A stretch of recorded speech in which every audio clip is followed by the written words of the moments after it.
Good afternoon. It is now 6:01, June 18, 2019, and I call to order the regular meeting of the City Council of the City of Victorville. And the City Council sitting is the Library Board of Trustees, Southern California Logistics Rail Authority, Southern California Logistics Airport Authority, successor agency to the Victorville Redevelopment Agency, the Victorville Joint Powers Financing Authority, the Victorville Water District, and the City's Housing Assets successor. May we have roll call, please? Councilmember Cox? Here. Councilmember Gomez? Good evening, everyone. Councilmember Jones? Here. Mayor Pro Tem Ramirez? Mayor Garcia? Here. We will have the invocation delivered by Father Jude of St. Joan of Arc Catholic Church and the Pledge of Allegiance to be led by Police Chief Rick Bassinger. So please stand.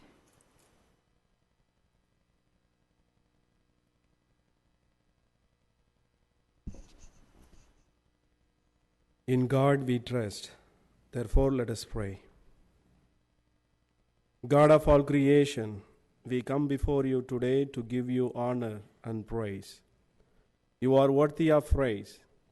You are the source of all that is good. You are the source of all of our blessings. Thank you for every gift that we have been given. We thank you for the opportunity to come and gather together this day. We ask for your blessing on this City Council meeting.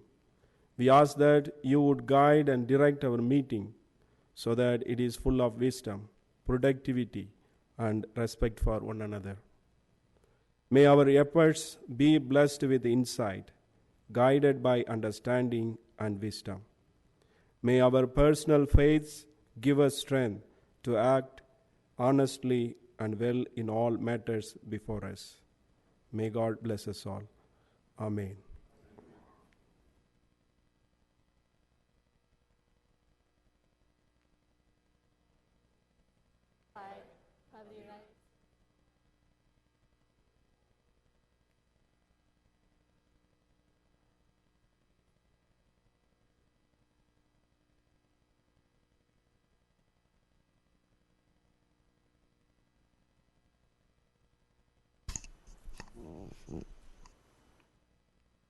This evening, we do not have any proclamations or special presentations. Therefore, can we have our city clerk present the agenda to council and any revisions to the agenda? The Victorville City Council welcomes the public's participation in tonight's meeting. Anyone wishing to speak during public comment or on a particular item will be required to fill out a white speaker card located in the lobby and give it to the city clerk. The mayor will call upon each individual who has submitted a speaker card. Comments are to be limited to 3 minutes per individual or less as deemed necessary by the mayor. All communications are to be addressed directly to the City Council, not to the members of the audience. In accordance with state law, the City Council may not discuss or take action on any non-agenda items. The Council may receive testimony and set the matter to a subsequent meeting. Any person or group who interferes with the conduct of a City Council meeting by interrupting and/or disrupting the meeting is subject to removal. A peace officer may be requested to assist with the removal should any person or group fail to comply with an order of removal by the presiding officer. Any person or group who resists removal by a peace officer is subject to arrest and prosecution. Thank you, Madam Mayor. Thank you.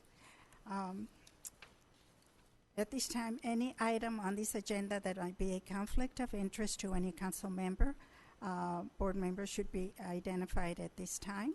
Do we have anyone? Yes, Madam Mayor, I do. On item D2, I reside in the Community Facilities District on the agenda, so at that time I'll request to be excused and then return once discussion and action has completed. Thank you very much. Anyone else? No? Okay. We do not have any appeal hearings. Therefore, we move on to public hearings. Public hearing B1, a public hearing on assessment ballot proceedings ordering the annexation of tract 14499 to Victorville City-wide to Landscape Maintenance Assessment District Number 6. Madam Clerk, read the recommendation. That the City Council conduct the public hearing on the assessment ballot proceedings for the changes of organization and assessments for track number 14499, instruct the city clerk to count the ballots, determine if a majority protest exists, and if no majority protest exists, adopt resolution number 19-016. Thank you. At this time, I will ask council members if they have any questions of staff, and if they do, it's a 2-minute time limit. I'll start with Ms. Jones. Do you have any I questions? have none. Thank you, Madam Mayor. Mr. Cox? Ms. Gomez? Yes, for staff, Section 2 states hearing and determination that no majority protest exists. I'm presuming because this is going to pass with a majority, this is just a clause basically that's probably just entrenched in these in this document. But of course, I'm just surmising, so would you please explain? Madam Mayor and members of the council, in the staff report, the staff report contains no presumption of what's going to occur in the ballots that have been received and will be counted once we recess. This item it was initiated originally by property owners in a tract located off of Ridgecrest Drive in Victorville, and effectively property owners in that area, more than a majority of the existing property owners, actually petitioned the city to consider being de-annexed from their existing landscape maintenance assessment district and then annexed into a different district. The difference being that the current district that they're located in has a collection mechanism that's not sufficient to provide adequate or at least sufficient level of services comparable to their neighboring districts. So the appeal from the property owners has been to annex from one to the other being one that collects enough money to actually allow for sufficient level of services. So with that petition that's been initiated, this process has been started to where there's actual protest ballot that's been mailed to the property owners. The process that we're going through tonight is to actually administer the ballots, open the ballots, read the ballots, and then decide the will of the voters. Right, Keith, I just wanted the response to Section 2, hearing and determination that no majority protest exists. I've read the processes, but I just didn't understand this particular clause, and that's what I was seeking explanation for, but I'm going to assume that you've covered it there. My next question is, if you look on page 25, there's 37 and 67 cents numbers per parcel. I'm assuming that this is part of the 144, the 182 for the first year. I'm not sure. The next one is on the following page, where the maintenance assessments are to be levied according to benefit rather than the assessed values. And if you looked at the assessed values on page 27, the total differs from another assessed value. So I was wondering, what is the assessed value that we're looking at, and if there are just two different ways of calculating the assessments as a whole for all 60 units, or if they're being partitioned. No, the assessment values are consistent. I think what you're alluding to on page 27 of the agenda, I think what you're looking at is that applied over the number of units in that district to identify how much money can be raised to help establish the level of service for that district. Okay, so then if you look on page 35, there's the total proposed assessment amount for the entire annex tract for the year is $10,000. So you compare that with the total of almost a little bit over $800,000. That's what I was looking at. I wasn't sure what they meant.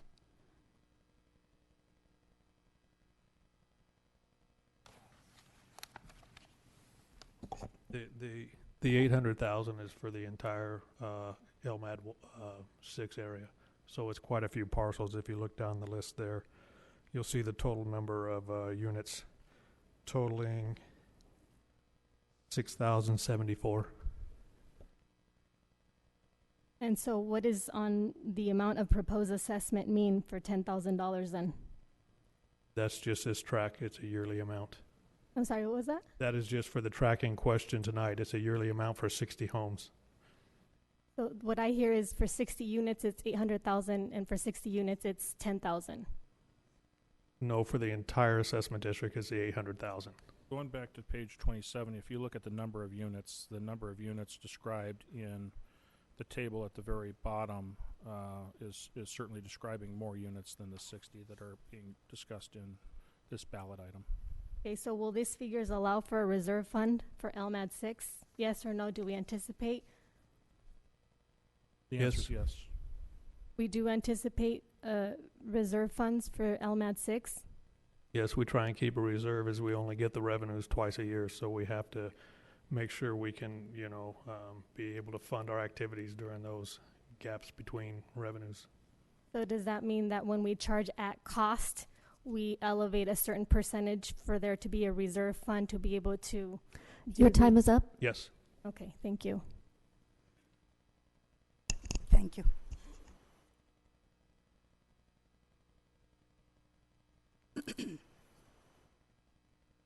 At this time, I open the public hearing. And I do not have any speaker cards. Therefore, I close the public hearing. And at this time, I request a 15-minute recess to provide time for the city clerk to count the ballots in conference room D. So we will take a 15-minute recess.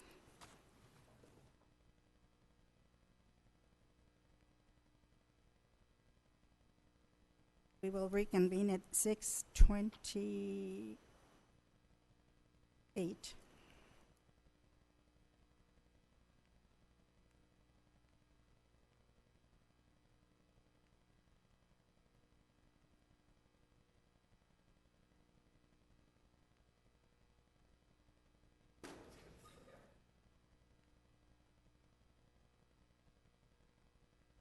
It is now 6:26, and we reconvene our meeting. And at this time, I make a request for the city clerk to declare the results of the count and or not a majority protest exist.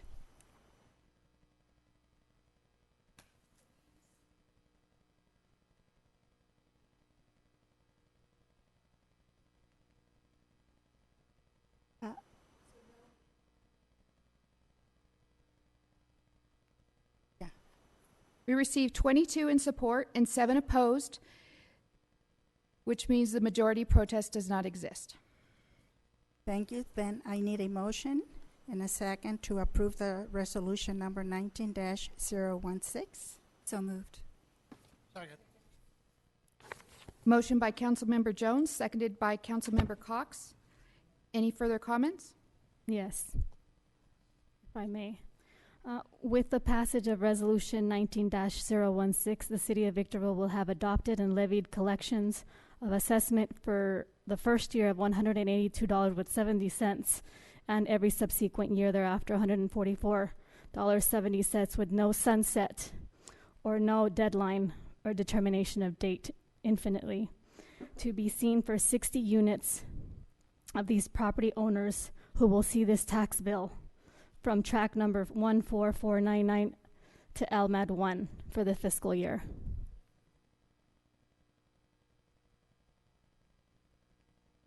I have a motion by Councilmember Jones, seconded by Councilmember Cox. All those in favor? Aye. All those opposed? Aye. Motion carries with Councilmember Gomez voting no. May I say that this was at the request of the property owners? Exactly. Thank you.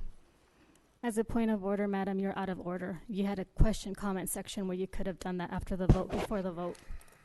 We now move on to consent calendar. And at this time, I pull item C7 for discussion. We have items C1 through C7, and any item may be pulled for discussion by any council member. So I'm going to request to comment and question on items C1 through C4, including item C6. I'm sorry, that was what? Items consent calendar C1 through C4, including item C6.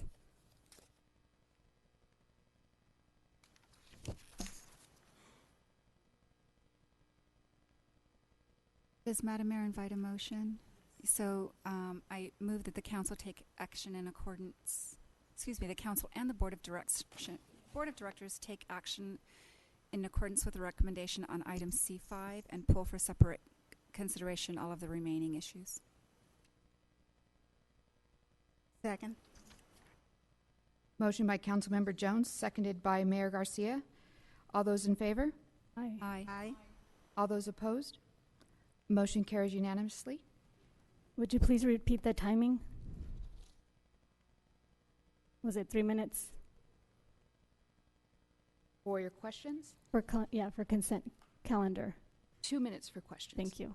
So for item C1, I've noticed that we have the May 14th, the May 21st, and the June 4th items all coming in one hit. When Ms. Carolee Bates was here, we never had more than even 2 items come to the floor, and I'm not understanding why all of a sudden either it's impacting, there's a slow process, I'm not sure what it is. Memos didn't go out to the city council, so I'm concerned that now we're establishing a pattern of 3 or more items that have to be approved in one hit versus beforehand, like I said, it was 1, no more than 2. The second item for item C2, the electronic filing and campaign statements and statements for electronic interests. For this one, I was wanting to see if we could adopt Ordinance 2390 and 2391, which is the use of online or electronic filing of campaign statements for economic interests. But I'm assuming because it's in the consent calendar, automatically when we have the majority, we're going to have that moved and adopted. For item C3, the completion of the Phantom West, I read that we had 9 different street lighting. I wasn't sure if that was a street lighting project. I think it was $25,000. There was no backing, or I just don't remember reading where the $25 was coming from. If it's from the street lighting budget, if you can confirm that. I'm not remembering. There was a lot of material there. And for C4, VMIS operating results quarter 3 fiscal year 2019, there's a couple of things that are in the demand schedule with a couple of items that are over $20,000. I know we're not breaking even with VMIS, and I'd like to hear an explanation for that. And same with the commercial demand. I'll be giving the city clerk questions that I have that are underlined that I hope to get back in my inbox because I don't have enough time to ask them all right here. So I'll be handing that to the clerk at this moment.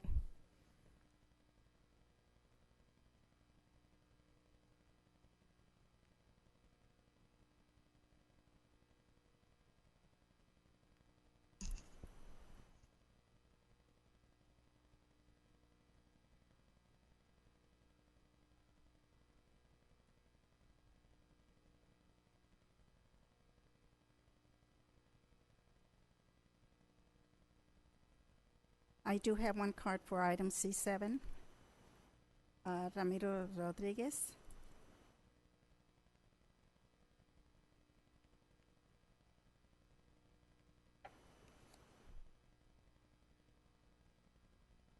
Good afternoon. I kept reading over and over the 126 pages of this transition from the fire department, and I kept just asking myself, everything that's documented, who's going to be liable for all the damages to the equipment that's being handed over to the city of Victorville? I know they even documented that they took out the batteries, left the clocks at 325. I don't know why somebody would post something like that and report or scribble with lighter fluid the initials on the grass. A lot of the equipment is missing, misplaced, mislabeled, not working. So my understanding is the city of Victorville is getting all the equipment now passed over from the county of San Bernardino. Is that correct? And why is all that damage documented? And the damage, it's going to be assessed in the payment. Is the county of San Bernardino supposed to be liable for that payment of all the mismanagement of the equipment, the ladders, the misuse of the vehicles? We're supposed to be saving money by transitioning to our own fire department, and it seems right now we also garnished a big old bill to fix the equipment. This was done back on March 19th of this year, and And as the list goes on and on and on, is somebody liable for this, or is the city just going to accept the loss, and just add it to the budget that the taxpayers are going to pay? That's my question. Thank you. That was the only card that I had.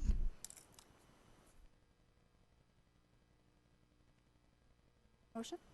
No, we need C7. C7, yeah. And anyone?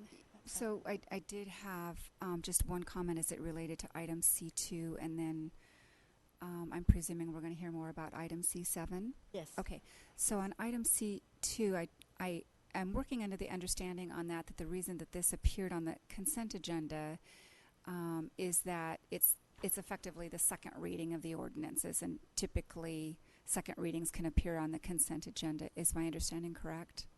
That is correct. Thank you. Thank you, Madam Mayor. I have a question on procedure, Madam Mayor. My understanding is C7 is pulled for a separate discussion, and once we vote on this, it won't include C7, or are you going to include C7? That's correct. You could actually entertain a motion at this time to vote on items C1, C2, C3, C4, and C6. You've already voted on C5. So if you had a motion, that would take care of those items, and then you can have a separate discussion on item C7. So moved. Okay, so point of order for clarification. When did we approve already vote C5? When did we take C7? I could have been busy trying to take my notes if you remind me. Sure. May I, Madam Mayor? So in my original motion, we pulled all of the items with the exception of C5. And on C5, it was when we voted on the pooling of the other ones for separate consideration, we also approved item C5. And so then now the discussion that remains is all of the items that have been pooled. And now we're talking about having a discussion on all of those that have been pooled with the, entertaining a motion on all of those that have been pooled with the exception of C7, and have that as an additional motion so that we can have a fuller discussion on that item. I have a motion by Councilmember Cox to approve C1 through C6. Is there a second? With the exception of C5. Right, that was already approved. Yes. Yes. Second. Well, I'm going to make a subordinate motion because I'm not agreeing with C6, so I'm not going to do one full motion when I don't agree with a specific item. So I would move to approve item C1 through C4 with one motion as recommended by staff.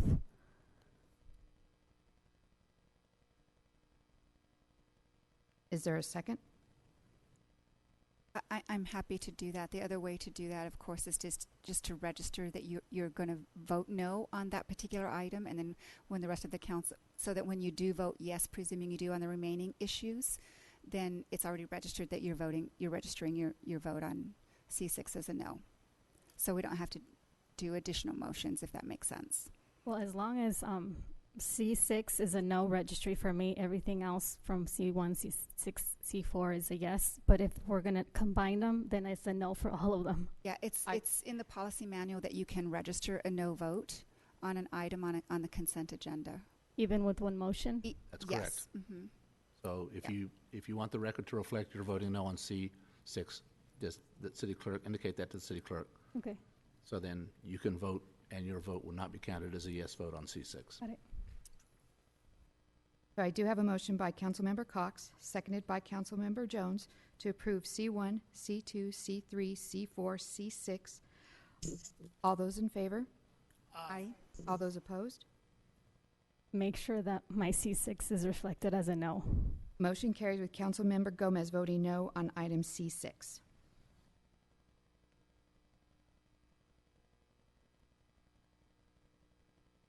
there any other discussion on C7?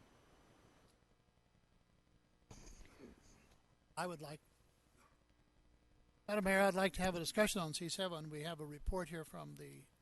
Madam Mayor and members of the council, item C7 was accidentally placed on the consent calendar when it was actually originally intended to be on the written calendar. In fact, the staff item itself was labeled written.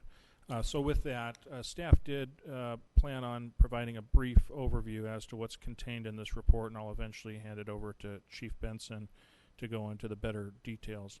But similar to what we shared with you when we transitioned around this time last year, I believe it was July 7th or 8th-ish, we transitioned Station 319 away from the county fire contract and actually had the services taken over by Mission Aviation. One of the things that we did at that time was we shared with you basically a condition assessment so that you knew what we inherited at the break date, so that there was a clean break between County Fire and Victorville. We wanted to share with you what we learned about the conditions of not only the facilities but the apparatus, and we felt that that was important to you because when we first entered into the contract with County Fire 10 years ago, with that contract for services, we did provide to them the facilities, the fire stations, and of course the equipment and apparatus. So we also paid for the maintenance of those particular items. So one of the things that we wanted to do as a part of the transition effort is share with you, with full disclosure, how we were getting the facilities and the apparatus back so that we had a clear sense of the condition. That way, if there were things that needed to be fixed or replaced, it was clear as to where the responsibility may have existed when we got the equipment and the facilities back. So following in accord with the transition report that we shared with you last year, now that we've completed the transition March 30 and been able to go through all of the facilities, this report was compiled really to share with you where we're at in terms of what we got back from County Fire. And certainly we wanted you to be aware, at least from our perspective, the view of getting the fire service back. It's certainly our view at this point, given the assessment of the conditions of all facilities and apparatus, that while the decision of the council was made in January of 2018, largely based upon a financial decision, certainly there's a question now as we've gone through and assessed all of the facilities and the operations. And we certainly believe that the decision made in large part was, while it was financial, I think certainly what we've learned is that operational as well. You can expect things to be different and better.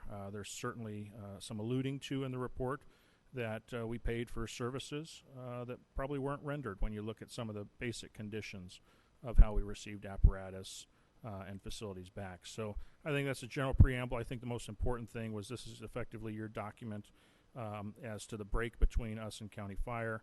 We're certainly going forward. We've learned a lot from what we've got handed off to us, and we certainly will build upon what we've got in this report as Fire Service continues under the Victorville name. With that, I'll turn it over to Chief Benson, and he can offer some additional comments. Madam Mayor and Council, to add on to what the City Manager has explained, in addition to the apparatus, the fire trucks, the ladder truck, the equipment, which is the tools that are used, the medical equipment, also the facilities, but in addition, this also covers areas of the Fire Prevention Bureau and how that was also being run by County Fire within the city. So this is a basic summary of our findings from the transition. When we did the transition, crews were very careful to document, and then since then we've also continued to document our findings because, like many things that are mechanical, in fact today I just received an invoice for work that had to be completed on one of the engines, Medic Engine 312. So we're careful to document all of the condition and then the actions that we had to take to correct those conditions.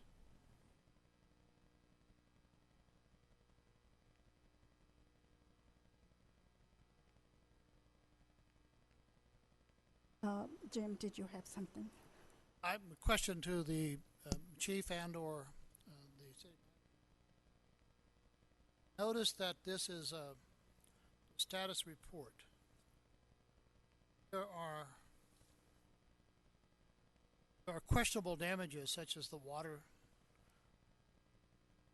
Way to prove that it was done on purpose. I don't want to go into all the details, but I'd certainly like to refer this report to city manager and the city attorney. Recommendation as to whether or not we accept this as children at play. Copy of it to our supervisor, who also represents this area and the citizens of the city.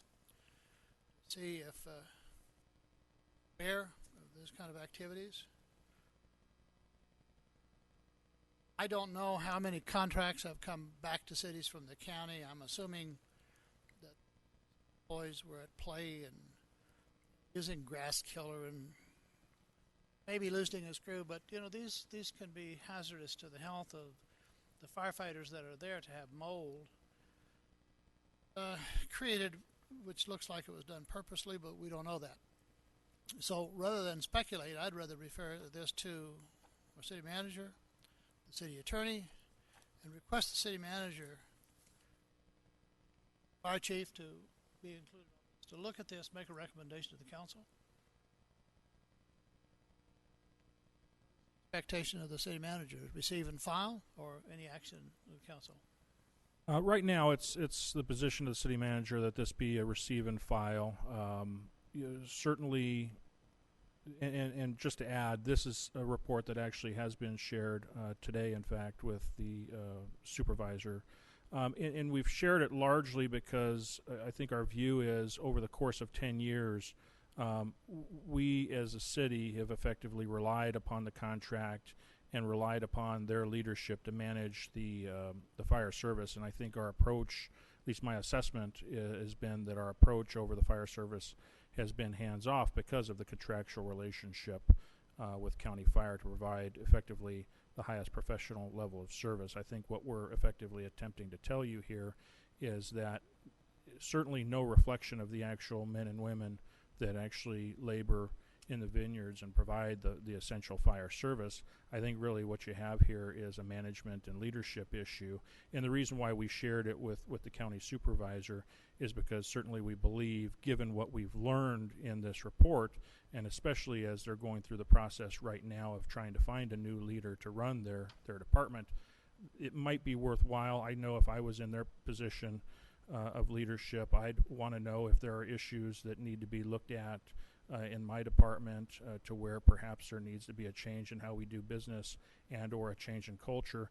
That's in part the motivation for why we shared it with the county supervisor. So at the end of the day, it's our view that regardless of what has happened in the past, our goal is to provide the best public safety irrespective of jurisdictional boundaries. So with that view, my position has been, let's share it with this council so we know what we had, but certainly going forward, I want you to know that it's our position that this is not what you're going to expect going forward. You're going to definitely expect a higher level of professional service from the leadership that runs your fire department. I'm sorry. Thank you, Madam Mayor. So, but then that raises the question. It's just really alarming and disappointing to learn that before transition to our own fire department, that we were not in tip-top shape, and that our residents, required us to have a very well-organized and well-ordered public safety. And to everyone's concern, we didn't have that. And I guess my question is,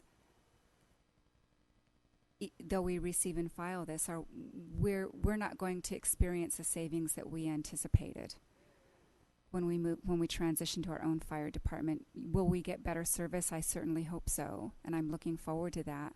But are we going to seek any recompense for what we now have to pay for? Madam Mayor and members of the council, that might be a question that's more legal in nature and maybe is something that discussed in a legal framework, if you will. I'm really hard pressed to answer that right now. I didn't expect you to, but I certainly think it's a reasonable question to be asked and something that we should at least take a look at, because we are now down, it looks like, at least $400,000 Yeah. in savings that we could have had. And that's something I can discuss separately offline Sure. with the city attorney. Perfect. And I will. Thank you, Madam Mayor. I would like to say that I concur with the city manager. I consider this a status report of transparency and also the depth of what we have and hopefully what we will gain as a goal. I think that it is a well-written document, and I concur with the city manager that it is something that the city council needs to read and to be able to refer to in the future. Thank you.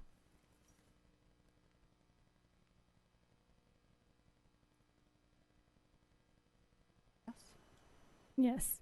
So please grab a pen. I have pages for you, and I'm just going to relay the information. I expect responses. So the first one is how much more money or how many more dollars are we going to be anticipating and expending if you do have that anticipation based on the projected revenues superseding our expenses that was presented on June 4th for the proposal. The second question is, if you look on page 34, you'll notice that there's a charge of $13,000. You can further extrapolate on that. Then you'll also notice on page 135, there's a transition about a battalion chief, and there's $219,000 that was supposed to be anticipated, but for whatever reason, it was just disseminated among several staff. Page 145, if you go to that page, which I'm going to, you look at the 15 captains have been selected for conditional offers for employment. I'm anticipating that that is something that reoccurred in the past, is no longer in the present, but you can clarify that. And then if you go to page 145, you will note Victorville Fire Department will become the second highest in call volume agency with Confire. So what are the current recorded response times? And in 2016, we read that the number of service calls per capita was 37% higher than any other city in the county, making us one of the highest. Please consider responding to that. Page 151. You have 30 seconds. The use of tires may be a potential air quality management district. Have we reported this to ADAQMD for potential violations? And the last one is on page 164. If you look at page 164, Exhibit A, proposal budget, I have no clue what I'm seeing here and how it's contextualized in terms of this file and report that we're supposed to file and receive. Madam Mayor and members of the council, if I can, and there was a lot of questions there, and I know we've got good notes and good records, I would like the permission to just follow up separately with Councilmember Gomez and answer those questions and make sure that we understand the questions correctly and so that we can provide the best answers. Certainly, that can be done.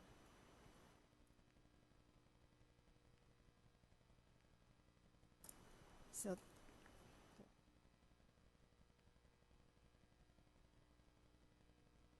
This item's just to receive and file. I don't think any further action is required at this time. this is just to receive and file Correct. I would venture a motion. out to, Excuse me, you're out of order, please. So I'm still talking. We don't need to make a motion on You this. don't It's just- typically, you can if you want to make a motion and formalize it that you have received and filed it. It's up to you, but typically when it's just receive and file, it's not required.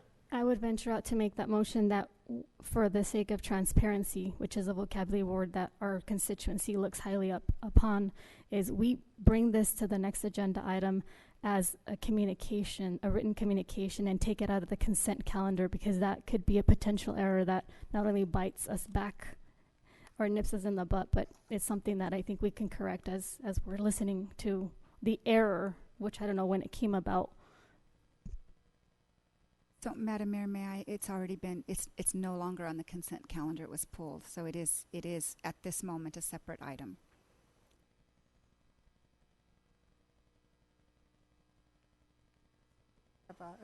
Do we make it? It's at your discretion, Madam Mayor. I would whether- like a motion in a second. Oh, certainly, Madam Mayor, so that I move that on item C7 that was pulled for separate consideration, that we receive and file the transition report that was offered to the council. Second. Motion by Councilmember Jones, seconded by Mayor Garcia. Any further comments? So I'm going to anticipate that the first motion, which was the main motion, still lies, and this was a subordinate motion that Jones brought up to the table. Is that correct? I did not hear a second on your first motion. Right, but we also didn't hear it say it was a dead motion. So I don't know if we're going to anticipate. It failed because there was no second on it. So now we have a motion that has been seconded. Right, so now that makes it clear to our public that a motion was made and there was no second. And that's the clarity that I wanted to anticipate for the public. Thank you. Motion by Councilmember Jones, seconded by Mayor Garcia. All those in favor? Aye. Aye. All those opposed? Aye. Motion carries with Councilmember Gomez voting no.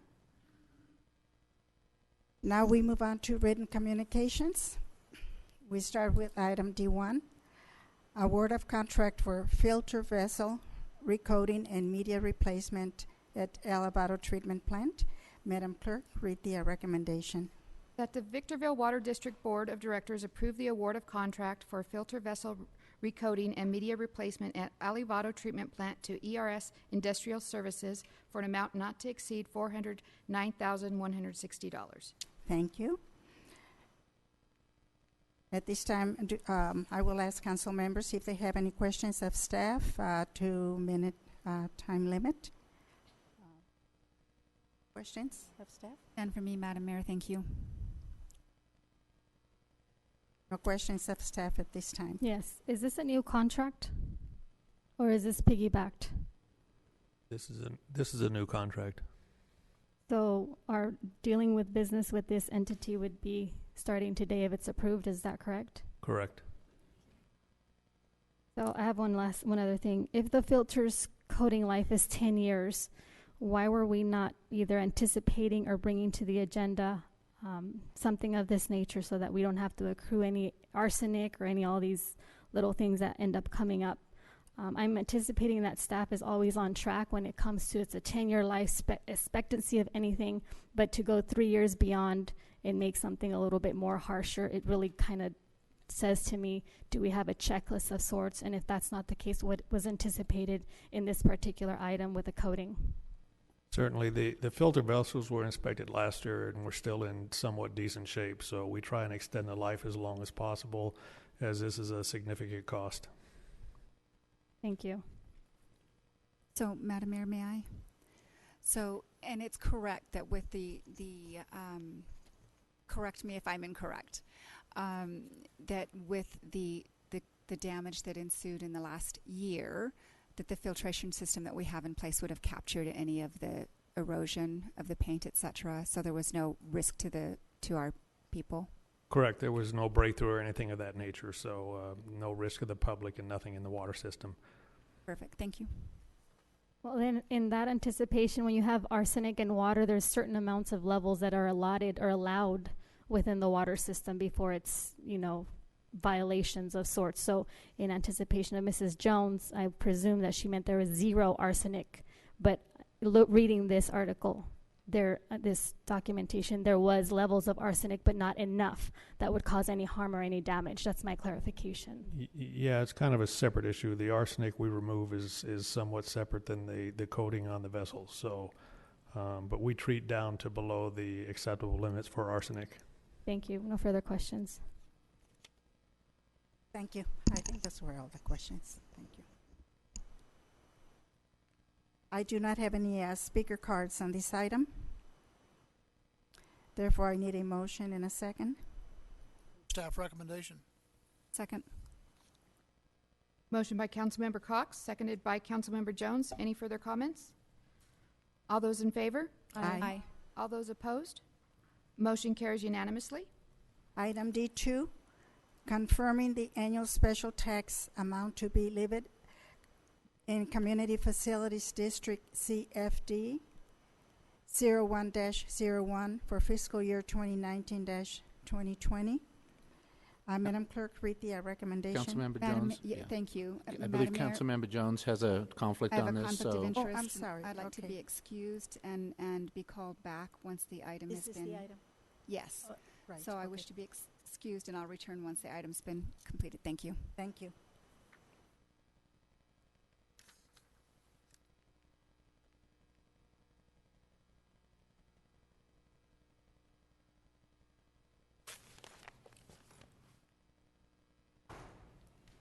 Madam Clerk, will you read the recommendation, please? That the City Council adopt Resolution Number 19-048 and order the annual special tax to be applied to property taxes of affected parcels.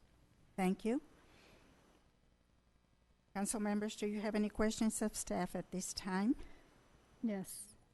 So the approximate $280,000, is this the amount that is already including the administration fee of the casualty services along with the assessments of the amounts? Yes or no?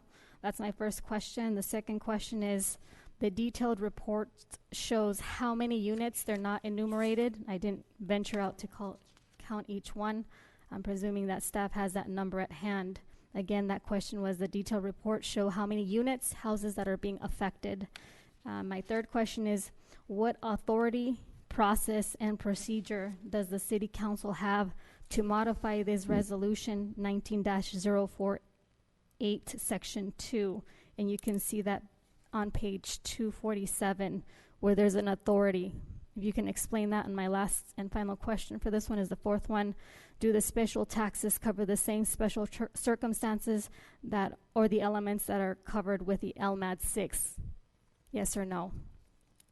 So, Madam Mayor, Council, to start, the first question was, does the amount being collected cover the administrative costs? And the answer to that is correct, yes. The second question, I believe, was, what authority does the council have to approve this resolution? When the district was first formed in 2001, the requirements of the city council at the time were adopt the method of apportionment of this assessment to be levied annually by resolution annually in accordance with the original formation documents. There was an initial ballot procedure that took place with the landowner at the time, which was in these cases where the original developer would have approved that original district formation, and they require that the council then adopt annually by resolution, which is what is taking place tonight, the annual rate. If you will notice on the detail, it identifies a maximum rate that's allowed and the applied rate, the maximum rate being set at approximately $413.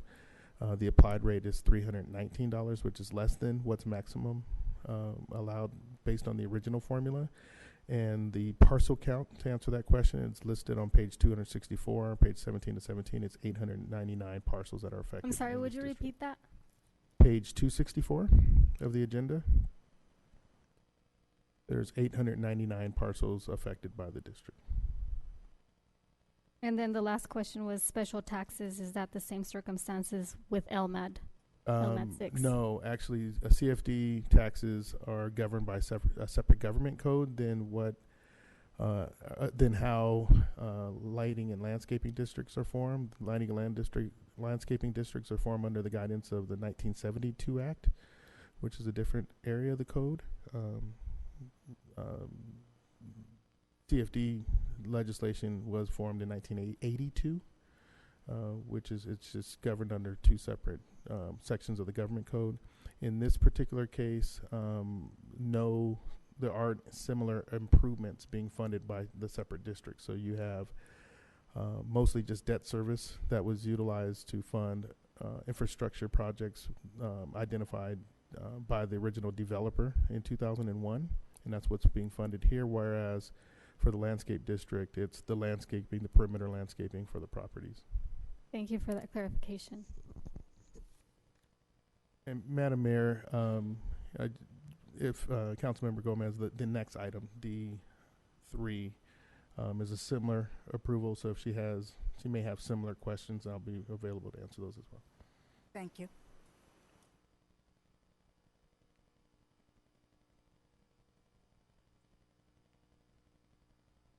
I do not have any speaker cards.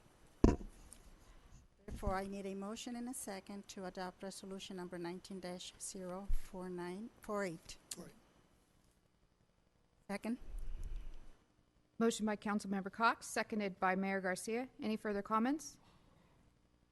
All those in favor? Aye. All those opposed? Motion carries with Councilmember Jones absent.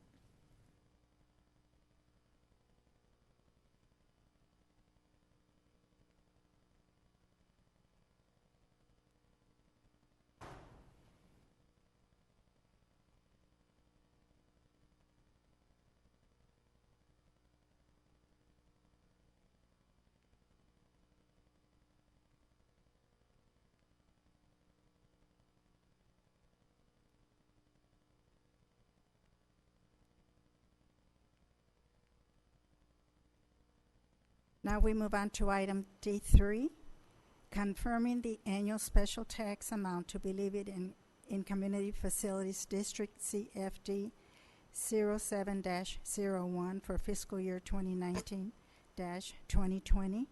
Madam Clerk, read the recommendation. That the City Council adopt Resolution Number 19-049 and order the annual special tax to be applied to property taxes of affected parcels. Thank you. Council members, do we have any questions of staff to minute time limit? Yes. So you anticipated my question, Mr. Harris, and that's the same thing. They look to be very similar. I'm just presuming that they're just different areas. But in this one, I'm going to go ahead and if there's an obligation with service debt fees for any structures or developments which individuals are now paying for, how are these bonds being paid and how are they affecting our taxpayers currently? Or is it a special CFD that it's only involving the taxpayers in that particular area? And why am I not seeing this in our commercial demands? They're not going to show up in the payroll, and if they are, would you be able to point them out as what they would show up? And so to answer, actually, I think you answered your own question. Yes, this district is a specific area. The map is identified and attached to the staff report, actually to the resolution. It is the rates are set to fund the annual debt service principal and interest.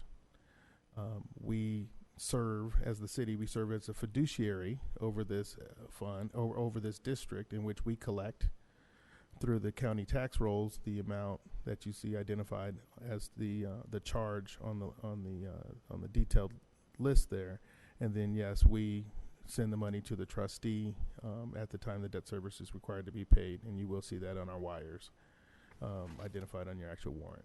Okay, and then do we have any reserve fund capability with this?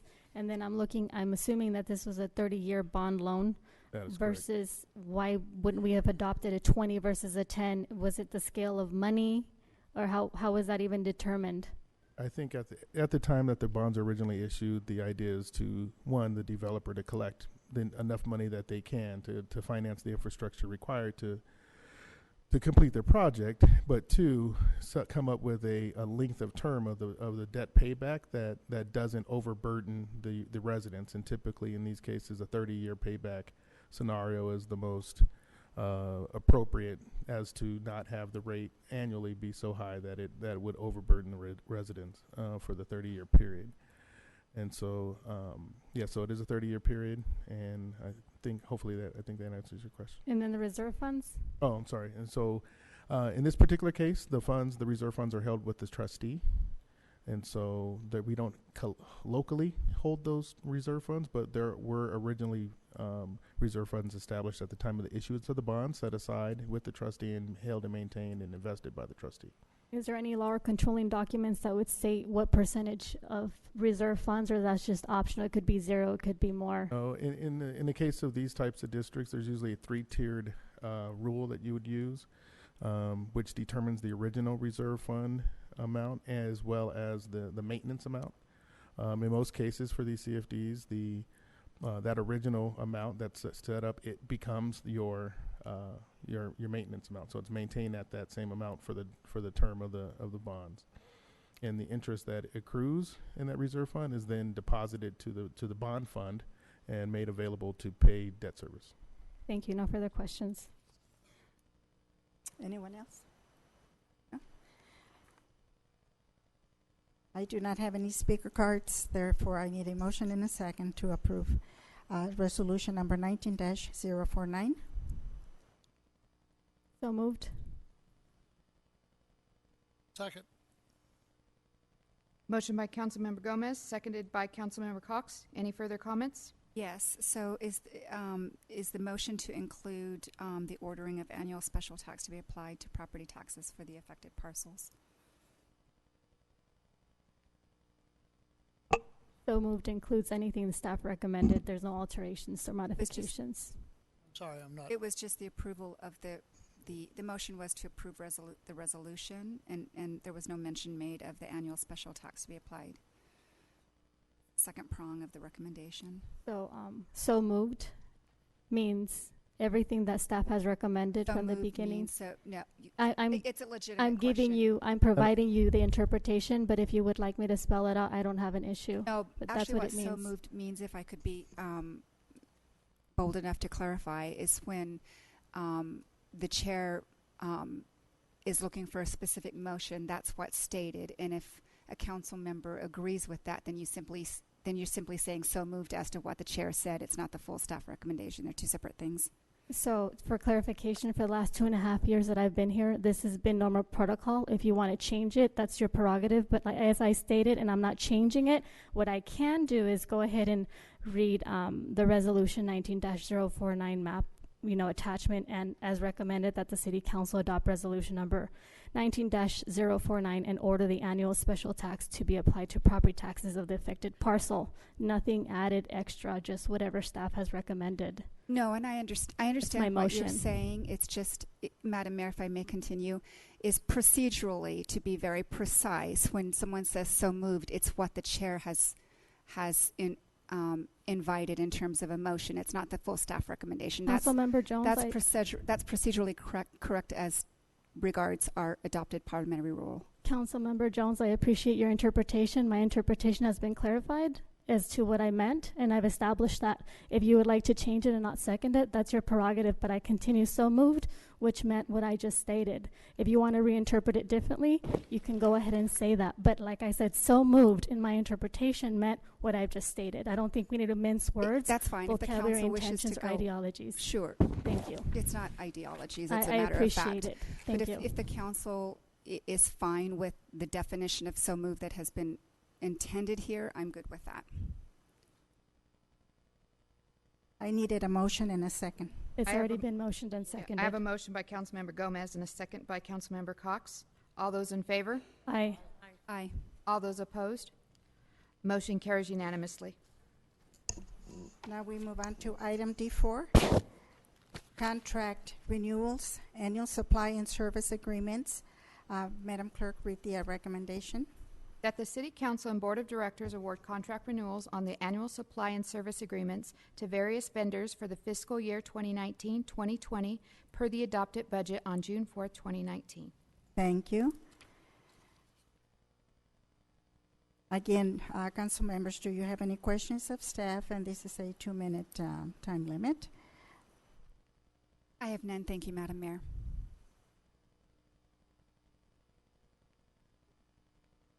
I have no questions. I do. So for the first question, I have 4 questions here. The first one is, which of these items in the vendorship list are the sole source contracts? None of them are labeled, and I would like to know which ones are. The second question is, if you look at the discussion, which is the last sentence of page 277, it talks about a majority and the contract pricing. I like an interpretation of that verbiage. Number 3, if you look at the listed vendors, how many years consecutively have each service city-related business? And does the city typically offer this bid as a whole as seen today? In other words, was this the same step taken consecutively for the last 2 years? My fourth question is, if all of the apportionments for June 4th, 2019 were already established, what happened in the terms of 2 weeks prior to now that we did not anticipate the executives team already reappropriating that? So let me rephrase the question here. For the last question is, these items are already appropriated in the budget for June 4th. They're done, settled. I understand that they need to come to council, but why bring them up to council if they've already been reappropriated? Does council have the authority to negate and disappropriate these monies? I'm anticipating yes, but you can explain. I've not encountered this before. Madam Mayor and members of the council, as to the sole source question, based upon the report that's provided, you can't tell, and that would require some effort. That staff could come back and share those answers with you. I can tell you that notwithstanding sole source or not, all of these contracts have complied with your purchasing rules governing the award of contracts.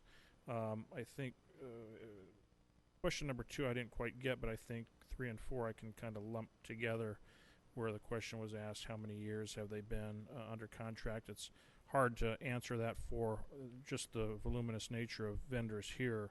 But effectively, what we are doing here is, now that the budget has been passed, and it was passed on June 4th for the date starting July 1st, which is the start of your fiscal year, these are contracts that are existing contracts with us that have life remaining on their service contract. It's very typical for us to have 5-year contracts where we're required to renew them annually, so that we have a budget that coincides with the actual purchasing contract. So now that we have a budget effective July 1st, then what we do, and to try to simplify bringing back each and every one of these contracts on a variety of different dates throughout the year, we do it in one motion, therefore listing all the various contracts that we have, so that you can approve them once and we can get the extensions in place and continue the operations without being inefficient, if you will, and having to bring them back on an individual basis. If somebody caught question number 2, I don't know, George, maybe you got that. If not, we can look at the would audio. you mind repeating question number 2?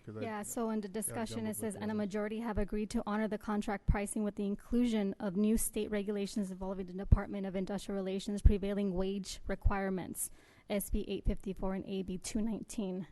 And all of our contracts do contain provisions that require compliance with all state, local, and federal laws. So that would be included with. And I think the first part, did all these vendors agree to this pricing? And I think that as a result of the contracts language as written, we were able to extract that information to place it on this list. So all the vendors have agreed to the pricing and to the amounts that you see before you.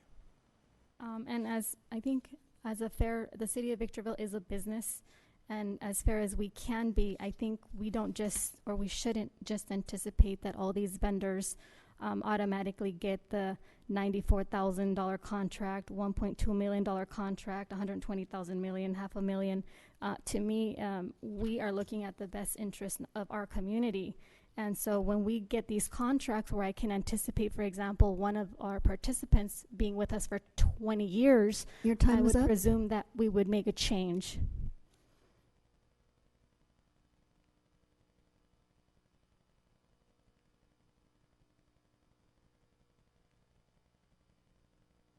Anyone else? I wouldn't necessarily agree with that. I think each of these items are unique in their own right. You may have cases where just because we've been doing business with them for 20 years isn't the best decision to find somebody else, especially if the service that they're offering is being offered with the best quality of service at the best price. Then those are certainly cases where I think the fact that you've been doing business with them for 20 years isn't a good enough reason, certainly not a professional enough reason to say we're not going to continue to do business with that entity. So I'm not sure that's an appropriate methodology to decide the continuance of services. Is there anyone else? Let me just simply say that this is a list of vendors that is basic services to our community and to the city. And beyond that, I cannot understand why it is such a crisis to discuss this when this is an everyday situation, but it's something that we need to do in order to approve for the services that we give to each and every one of you. So it overwhelms me many times, the discussion on this, when this is just basic community services that have to be provided. And with the budget to cover it, I know that when we have special cases, then that would be a special situation that we would have to approve separately. Thank you.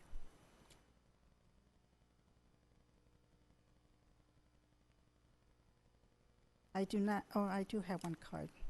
Ramiro Rodriguez.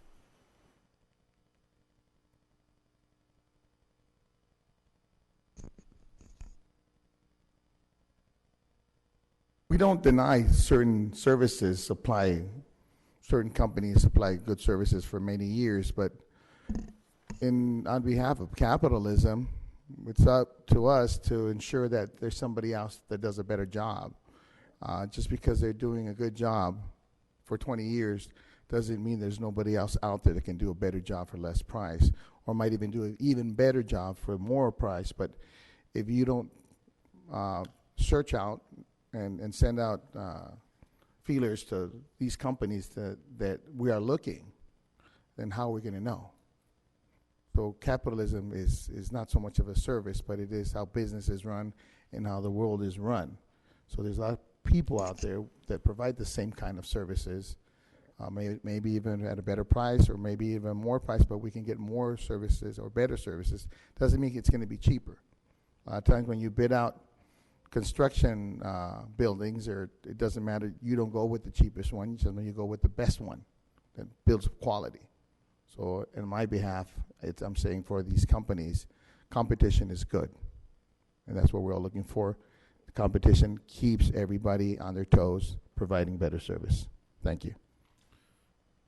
Madam Mayor, if I might, I mean, if the interpretation from my comments weren't clear in speaking to the requirement that we comply with the purchasing rules, one of those requirements that we have, especially in the cases where we might have done business with an entity for 20 years, that doesn't necessarily mean that we've been issuing them a contract uncompetitively. You know, we'll issue a contract for a period of 5 years, and it's fairly common practice that as we're approaching the term ending for the 5 years, we'll go back out to the market and make sure the prices are good. And so there is a competitive nature to all of these contracts that we award. Thank you, and I know that you do that. Yes. Madam Mayor, may I ask a question at this point? So, springboarding from your comment, Mr. Metzler, these vendors originally went through the proper bid process. At some point, they were determined that they were competitive. They can complete the services that they were willing to undertake. Is that correct? That is correct. And then this is just merely their exercising their 1-year option to extend the contract. Is that correct? That's correct. Thank you. At this time, I need a motion and a second. Madam Mayor, I move that the council and the board of directors take action in accordance with the recommendations set forth on the agenda. Second. Motion by Councilmember Jones, seconded by Mayor Garcia. Any further comments? Yeah, so if there is competition, I don't see why staff didn't make sure that the dates and issues would have been presented. Definitely it would have showed something very distinct. We have stagnation, no competition, stale service, mediocrity. When we have someone working for us for that long a period, we've failed to go above and beyond to look what is in the best interest of our community. So as individual, you know, we can see as a perfect example, this was the same pattern principle used with the Victorville Fire Department for the last 10 years. Most councils believe that they weren't providing the same service or adequate service. We have a list of things of violations that have been upheavaled or proposed for us to see what's going on. That could be the potentiality with any of these vendors as well.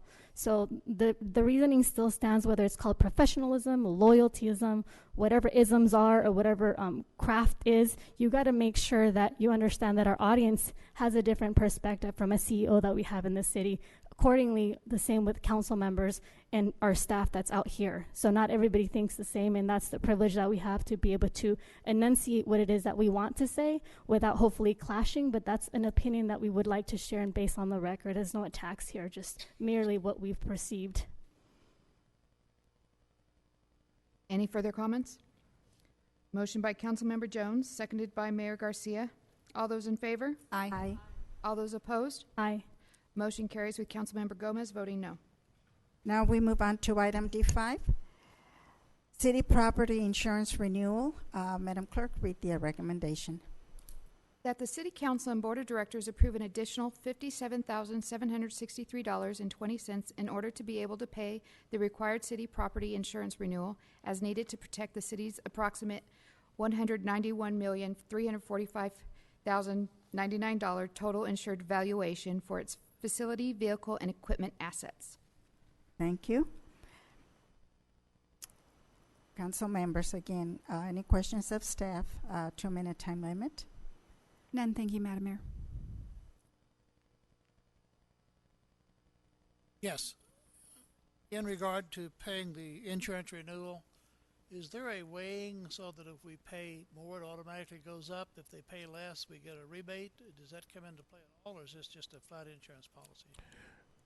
Madam Mayor, City Council, to answer Councilmember Cox's question, this is a property insurance policy, not necessarily the risk pool insurance. So this is the cost of insurance for that particular year, as opposed to what you may be used to in the risk pool, where we insure a particular year, and if there's a review of losses and gains at a future time, maybe 10 years later, there could be a refund if more was paid in and losses were less than anticipated. In this particular case, this is like purchasing your car insurance. If you don't have any losses over the year, you you paid your insurance and they keep it. So this is, like I said, so this is in particular to property insurance and not necessarily a risk pool coverage.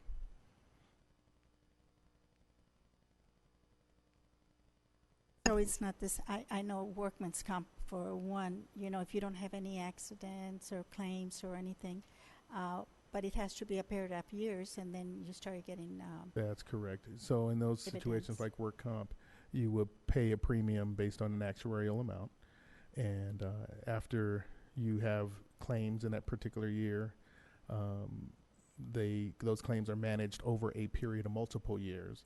And then after they evaluate after a period, and a lot of times it's 8, 9, maybe 10 years later, after they've closed all those claims, if the anticipated amount that was spent is greater than or less than, there may be an assessment if if the amounts were greater.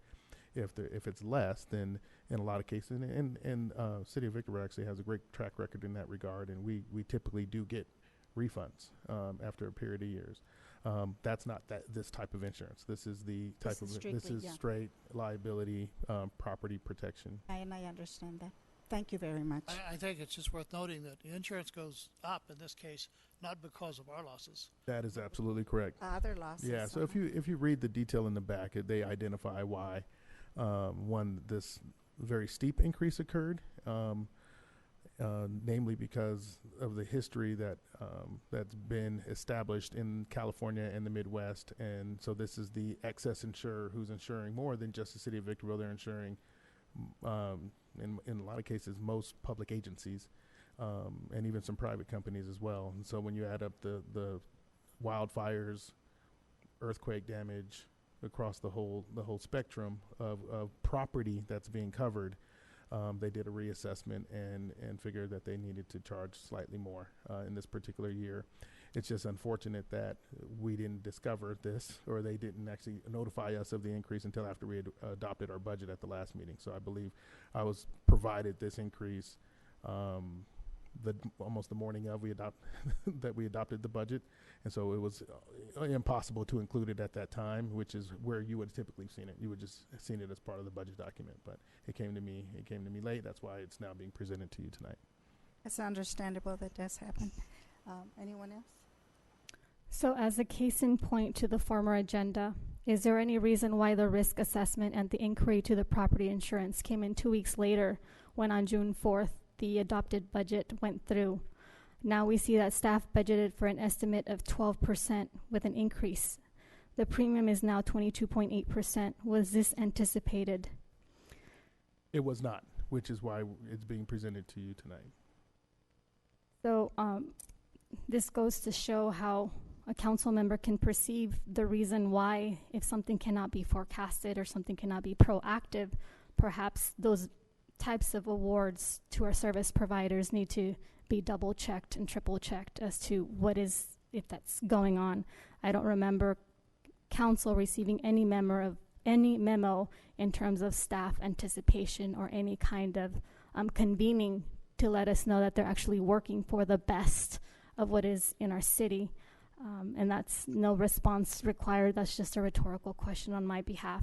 And next, was there an anticipation of a cost inflator, or is that even a part of a variable that would have even been considered? Yeah, Madam Mayor, City Council, on page 308 of the staff report in paragraph 2, you do see that in early conversations with our insurance brokers, they identified that we should expect a rate of 9 to 12% increase. So what you approved in the budget on June 4th included a rate that anticipated the 9 to 12% increase. And then later, on June 3rd, literally the morning before we adopted the budget, after the document was actually in your hands, we were notified that increase was 10.8% higher than what they told us to anticipate when they got information from the broker. So I wished that we could have been quick enough to include it, but the agenda had already been accepted and distributed the previous Friday. That's why it's being presented to you tonight. You know, to put some context into the explanation that you provided, I know that the City of Victorville provides on the HDL reporting that comes out yearly in order to what kind of businesses we're going to be able to have in the city. You know, if we didn't pay so much close attention to the HDL and what demographics, what kind of stores we would be getting in what particular areas, I think we would be able to venture out and You bring have 30 in, seconds. different, like a Trader Joe's, depending on education level. But of course, that's not there. And the reason I bring this as an analogy is to be able to bring foresight, as one expert says this, but then the night thereafter says that. Well, with HDL, they're also the expert. They're saying one thing, and then a year later, we're still in that same demographic of bringing on businesses and organizations. And I think that's what my principled idea was, is to anticipate things like Your this time if is we're up. relying on experts. I do not have any speaker cards. Therefore, I need a motion and a second. Yes, Madam Mayor, I move that the Council and Board of Directors take action in accordance with the recommendations set forth on the agenda. Second. Motion by Councilmember Jones, seconded by Councilmember Gomez. Any further comments? All those in favor? Aye. Aye. All those opposed? Motion carries unanimously. Item D6, standard lease agreement for building 769 and 785. Madam Clerk, read the recommendation. That the Board of Directors of the Southern California Logistics Airport Authority approves entering into the State of California Standard Agreement by and between the Southern California Logistics Airport Authority and the California Department of Forestry and Fire Protection for Buildings 769 and 785, adopts resolution number SCLAA 19-006, and authorizes the Deputy City Manager to execute said agreement. Thank you. Council members, do you have any questions of staff? 2-minute time limit. None. Excuse me, none. Thank you, Madam Mayor.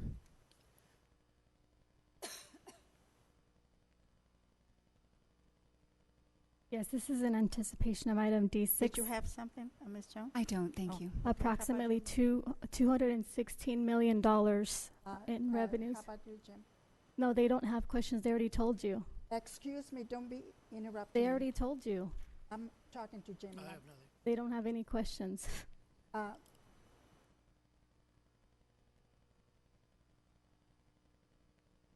Okay, continue, and I will recess.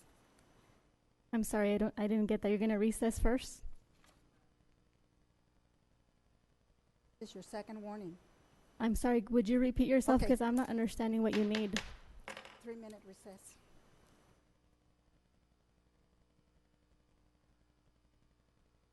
This meeting, we reconvened the meeting, and I was, let's see, council members, if they had any questions of staff, and I was asking Mr. Cox if he had anything at this time. No? Okay. Ms. Gomez?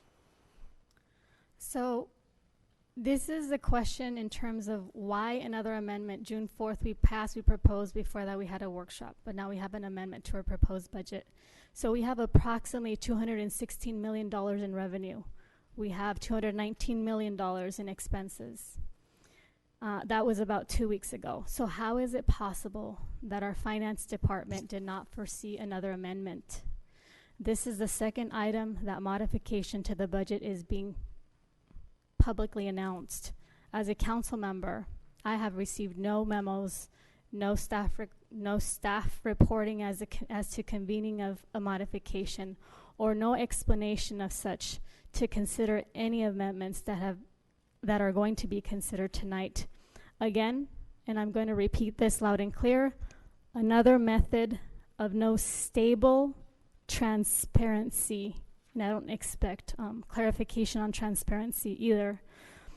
I'm going to ask that the executive team take a closer look and start using those memos and those letterheads to keep council abreast of all city dealings. It serves no good to be a puppeteer right in front of every one of you and have executive team administration be providing all the responses and the recommendations where no council member is being convened to understand the reporting. And if I am wrong and I'm the only council member that is not understanding the reporting You and have I'm 30 being seconds. ousted, I would ask that I be included as one of the 20% of the 100% of the other council members, if that is the case, because I'm not getting the memo on this particular item. And it's really frustrating to see another amendment. And if this is very typical, please continue to say that this is typical, because as one of the council members here, I don't expect typicality to be modifying consistently our proposed budget once it has been proposed, unless that's typical. Mayor and council, if I may add some explanation to this particular item and why you are seeing a budget amendment for revenue 2 weeks after the budget was passed. The budget is a snapshot in time. It's our best projections at the time we bring it forward. We were in active negotiations on this particular lease when the budget was brought forward, and so we projected a more conservative revenue amount. And when negotiations were finalized and we were able to actually obtain a higher amount, then we will bring back that item to you and ask for an additional revenue appropriation. I think it's a more conservative and professional approach to take to budgeting, and ends up letting you see when we actually anticipate the revenue, instead of maybe over budgeting in revenue projections. I think that's a less favorable method to budget with. And so, yes, you will see revenue and possibly expenditure changes to the budget almost at every council meeting, like you do throughout the years, because budgeting is just a tool. And then when actuals come in either higher or lower, we bring those before council. Thank you. Good explanation. Sophie, does that basically translate to this actually provides greater transparency? I would agree with that. And I'm not finished with my question, and I don't need clarification for the term. Your time is up. The interpretation of transparency. Thank you. Thank you.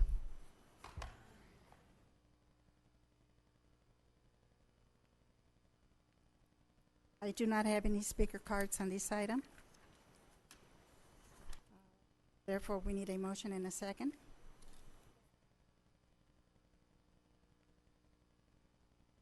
Madam Mayor, thank you. Madam Mayor, I move that the Board of Directors of SCLA take action in accordance with the recommendations set forth on the agenda. Second.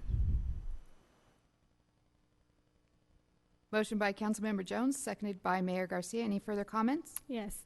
So I don't need anybody to clarify the term that I say transparency. Everybody has their own way of describing transparency, so I didn't ask for that clarification from legal counsel. There is nothing to hide for someone to challenge the way I projected it, but if there was, it just sorted out, and it just reveals much more than we anticipated revealing. In that term, I wanted to make sure that you understand the reason why I questioned this, because the $19.6 million from the SEC case that we had to pay out was not convened and modified in our project. 8.6 of that was to defend Mr. Metzler. So when I have something that's not being modified and we're just spending our taxpayer dollars, just like for Mayor Gloria Garcia, $18,000 for something that happened outside of here, to me that's our money. It's not transparent when it's not coming across. So if I misuse the modification of this particular item, is because I have $19.6 million in my head and $18,000, which should not have come out of our taxpayer dollars and approved by the city council here. May I speak? Those comments had nothing to do with this agenda item in front of you. It's just another excuse to bring up the fact that we had a lawsuit that we wouldn't roll over on, and we had to spend money. This is as transparent as staff can possibly get. They negotiated an agreement. When they got the agreement completed, they brought it to the city council for approval. Extremely transparent. Everything is professional and well done. Exactly. Any further comments? Motion made by Councilmember Jones, seconded by Mayor Garcia. All those in favor? Aye. Give me a moment. I will move on. Wait. All those in favor? Aye. All those opposed? Motion carries unanimously. We move No, on to I didn't item vote. You're not D7. going to count me as Amendment number 4 unanimously to because I project didn't vote for funding that. I'm agreement for sorry. You can't right-of-way just automatically acquisition do for the that. Green Madam Tree Mayor, Boulevard point of extension. order. May I state my point? May I state my point? Yes. According to our policy manual, when a vote is not heard, it's understood to be a vote in the affirmative. That's why the 5-0 vote. No, because I spoke up. I'm not silent and I'm not a statute. So my vote was not unanimous. I asked for a small respite of time I to will capture where I continue. was at. So I'm not for that. So don't put that. I I will asked for a continue. small brief moment to capture what we're on. Well, continue. That's all I did. Item D7, amendment number 4 to project, amendment number 4 to project funding agreement for right-of-way acquisition for the Green Tree Boulevard Extension Project. Madam Clerk, read the recommendation. That the City Council approve Amendment Number 4 to the project funding agreement for right-of-way acquisition with San Bernardino County Transportation Authority and the City for right-of-way acquisition for the Green Tree Boulevard Extension Project, extending the term to June 30th, 2022. Thank you. Any questions of staff at this time? None, thank you, for me. I have no questions. Do you have any questions, Ms. Gomez? I'd like to know when the next sandbag/SBCTA meeting is. And also, please provide in my inbox, Mr. Metzler, all documentation to the Green Tree Extension Project, including those closed session items, information documents that have not been provided to me. Today is not the only time that I've requested not only meetings, but information that has not been provided to me to make adequate voting lines in terms of the Green Tree project. So I feel ousted from this particular item, and I've requested information publicly behind closed doors, and it has not been given to me. So I'm going to make another attempt to publicize and say that I'd like the information to be tallied here, because this information has not been transparent to Councilmember Gomez. There is no ability to give you any closed session information that is privileged unless the council votes to provide that to you. I'm sorry, but as a council member, I have authority to listen to those tapes. And if you want to take that establishment, you feel free to write something formally to show that I'm not allowed to hear to any closed session tapes. That's not what you asked for. You Closed asked for materials related to Closed closed session. session tapes include documents which all of us have received confidentially, and we've provided them back to you. This is not in litigation, and that's what I was told. If it's privileged, I cannot have it. I do not have any speaker cards, therefore I need a motion and a second.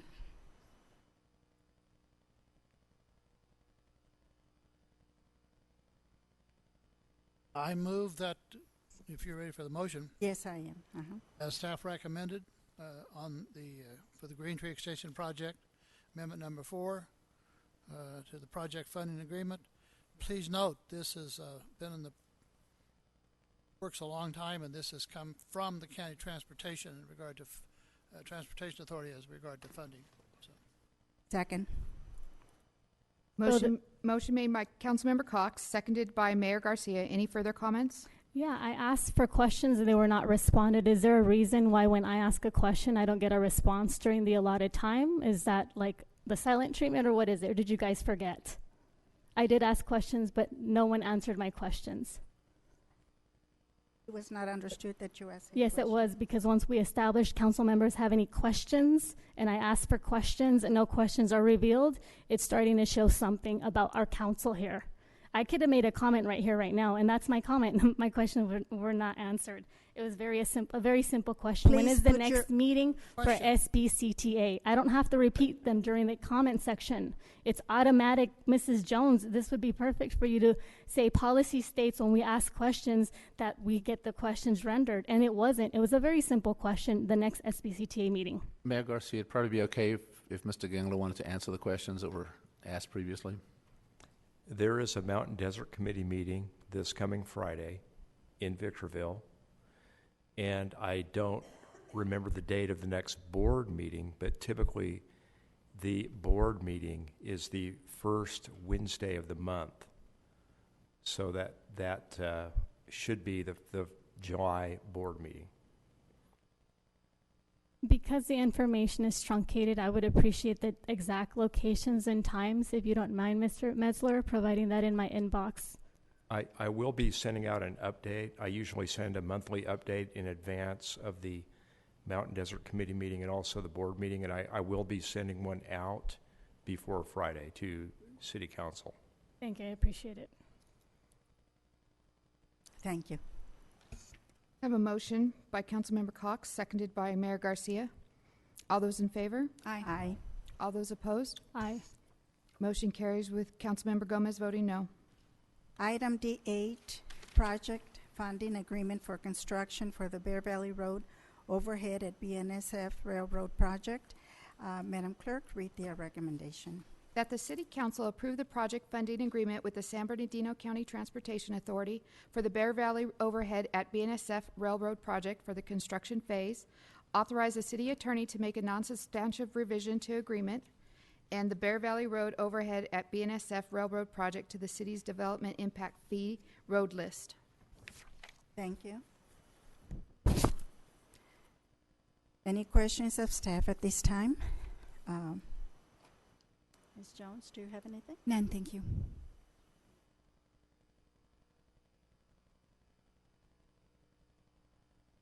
Do you have any questions? Ask him because I'm we've gone asking in you. a procedure. I'm asking Okay, you. yeah, we're going to wait? All right, thank you.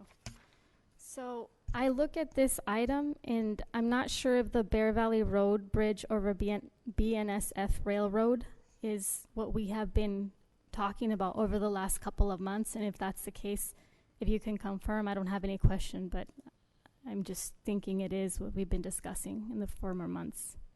I don't recall any agenda items pertaining to this project in the last few months. There have been a number of agenda items over the last few years on this project.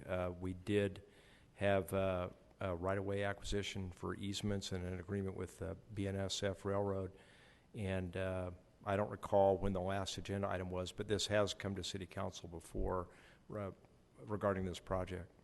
So the way I remember this is 21 parcels, and we acquiring easement in a particular area with BNSF in front of that cement property on Bear Valley. That's what I'm thinking it was. In this particular case, there are 8 easements, which we've already acquired from various properties, and there are also some easements with BNSF Railroad, which we have already acquired. So the right-of-way acquisition was completed for this project some time ago.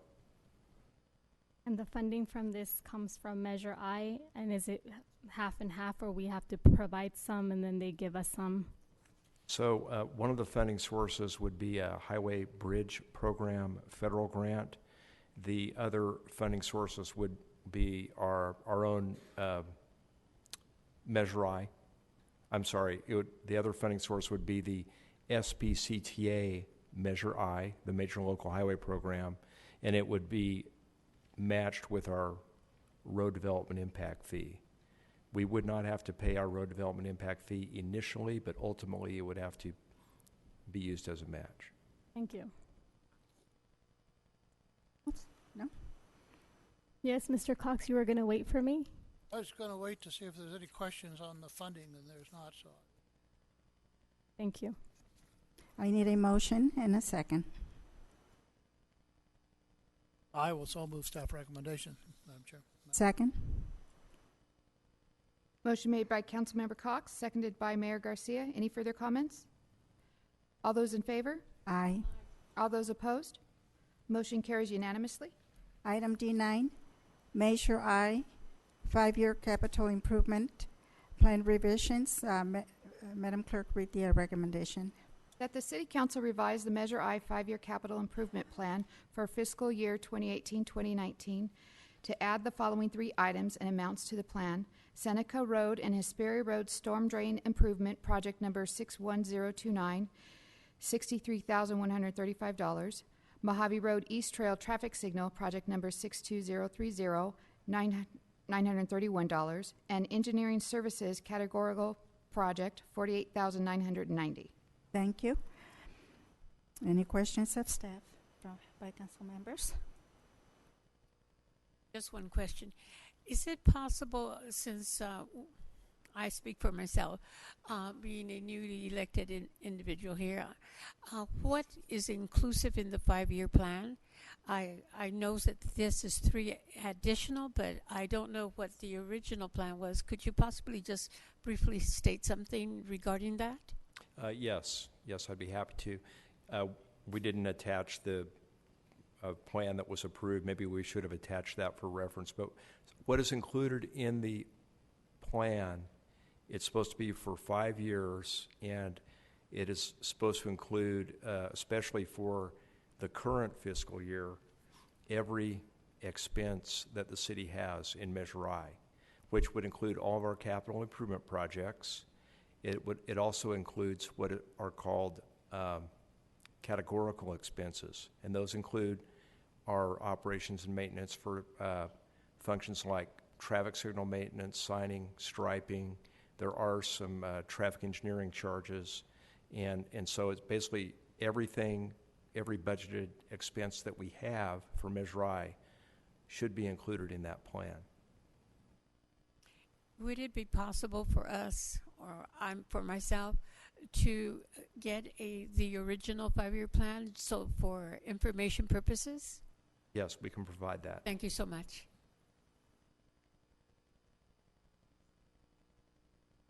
No, thank you. Yes.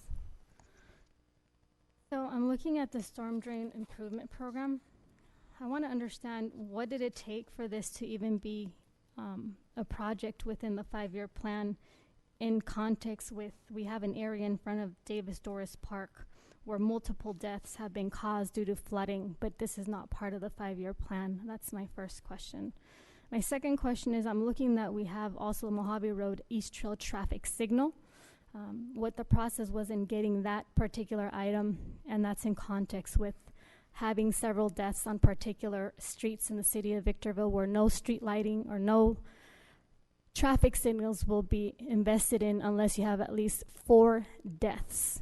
So I want to understand, how are we picking, deciding, what are the protocols? This has come to us on multiple occasions. Madam Mayor and members of the council, as it relates to question number 1, I would advise that Brian not respond, as there's an ongoing legal matter involving that particular item that she's speaking to. But I think as to speaking to the methodology, as to Mr. how the Metzler, capital, if I please. may interrupt, I didn't catch the last portion of what you said, something about legal matter. I'm sorry. So what I would encourage Brian to speak to, if you will, is the methodology that goes into establishing the CIP. Okay. And the reason was what? That's the part I didn't hear, Mr. Metzler.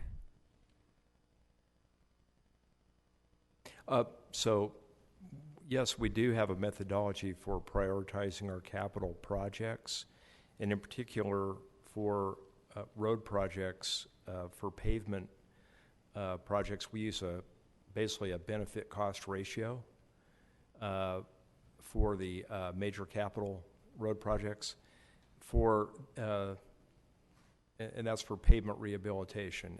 For our slurry seal maintenance projects, we've been selecting a target area every year based on the pavement condition index. And so we work with our public works operations and maintenance people on that, and we collectively develop a target area.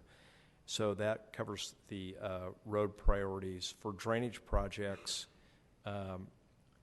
we have a limited amount of funding available for that, and so we have prioritized that basically it's been based on either maintenance issues, and sometimes there have been erosion issues, which we have corrected for our drainage projects in the last few years. So that's our method for prioritizing our projects. And I'm going to ask anyone of staff to please, I didn't hear what Mr. Metzler said, and clearly he's not going to answer my question. I didn't hear what he said, something about litigation. I don't know if I heard that word. That's why it was recommended that you not respond. So I need clarification if that's what it was. I didn't hear, it was mumbled. My original comment to Mr. Gangler was to not speak to your item 1, as there is an active case involving litigation. So my advice to Mr. Gangler was not to answer 1. but instead speaks more so specific to your questions related to how the methodology established, or what methodology is used to establish the CIP. Thank you for finding the time to repeat yourself. Sorry, I missed what you had said. And then if you remember the second question, I don't think I should respond or re-ask it. Could you re-ask it, please? Yeah, it was about the traffic signals. Is it the same process and methodology? Traffic signal projects are based on evaluating a particular intersection, and they're justified by traffic signal warrants that are established by federal and state guidelines. And any project is always limited to the available funding that the city has. So there are funding constraints. Okay, so one, it's based on state guidelines and funding availability? Yes, there are traffic signal warrants to justify a traffic signal, and it's also based on the available funding that the city has. So if we wouldn't have any funding available and it did meet the criteria and 3 council members decided to put a traffic signal somewhere, it wouldn't be legitimate in terms of allowing that authority to put a traffic signal? Well, the city council has the authority to approve a project, as you know. They have the authority to approve a budget, and but I would not recommend installing a new traffic signal unless it clearly was justified by meeting traffic signal warrants. Thank you. No further questions. Thank you.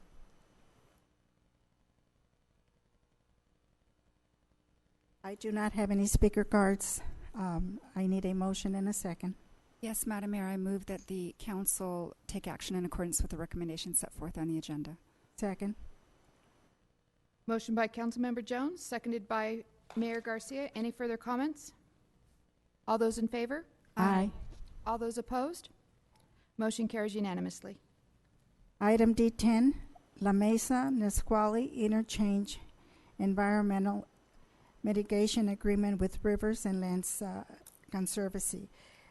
Recommendation is that the City Council approve a consultant/professional service contract with RLC in an amount not to exceed $28,000. Any questions of staff by council members? None? Yes. So I was reading this, and when I saw Nisqually Interchange, I was just thinking about the interchange that we still owe. But further reading this, we're implementing Habitat Remove Oro Grande Wash, which reminds me of the recent ceremony that we had over by the Basin project. So is there any connection there, or is that just totally something distinct? No, this La Mesa Nisqually Interchange project doesn't have any connection with the Amethyst Basin project that was recently completed. So then would you mind helping me understand then what this, I know we're trying to get a contractor, but I want to know if it's because we still owe the money for the county for this interchange, and what does the Oro Grande Wash specifically have to do with this piece of pathway?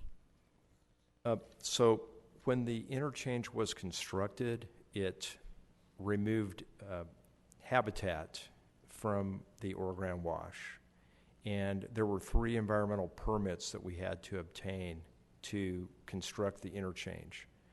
Which they're listed in the staff report. One of them was from the Corps of Engineers, another one was from the Lahontan Regional Water Quality Board, and the other one was from the Department of Fish and Wildlife. And those permits required that we set aside a certain amount, a certain acreage of land to mitigate the habitat that was removed from the interchange project. And so that was supposed to be at least a 5-year process to monitor that land, to make sure that it was suitable, it was being maintained, and then one of the requirements was that we had to contract with a third-party organization to maintain that land in perpetuity. And so that's why we're coming to City Council now, is to enter into an agreement with that third-party organization.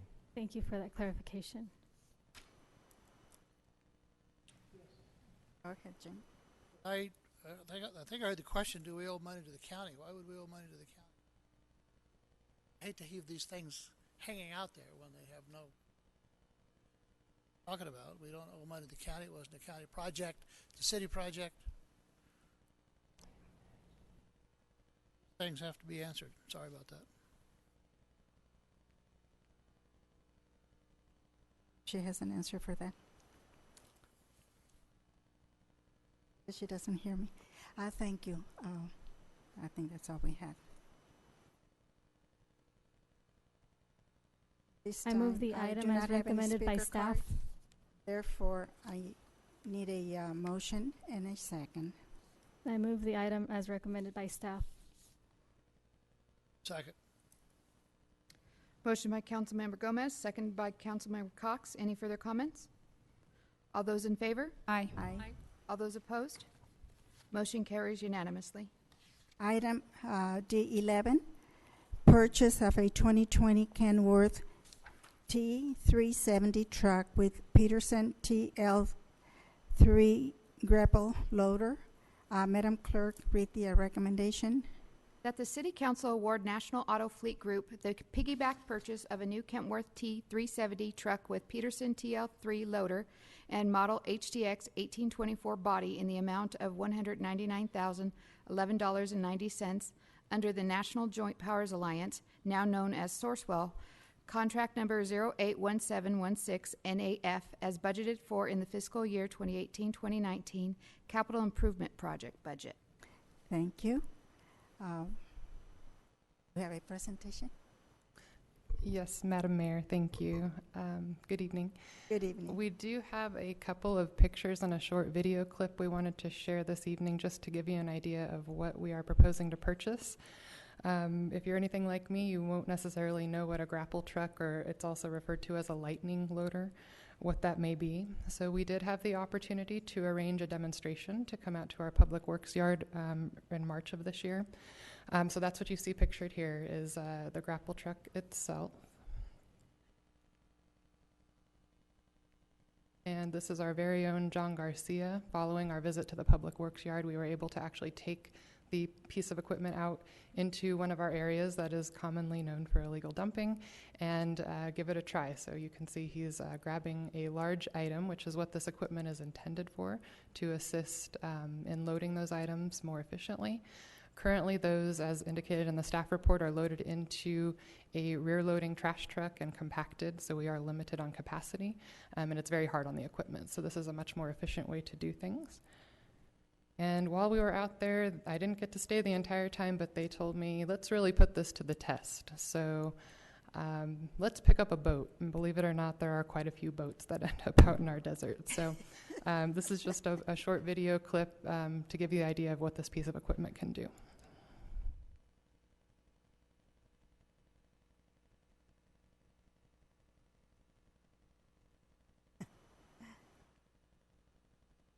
And this entire process took about 2 minutes. And once it was loaded into the container, there's actually still room to go around and pick up other trash and debris before you have to take a trip to the landfill or other drop-off site. So that process of picking up the boat alone would have taken staff approximately 45 minutes per boat. And we would have to include a truck, we'd have to borrow a trailer, a winch, 3 staff members to load that up. So it is quite labor intensive. So that is the purpose of the purchase of this type of equipment. It is a specialized piece of equipment, and this is the first that the city would be purchasing. And with that, I'm happy to answer any questions you may have. Beautiful. Mm-hmm.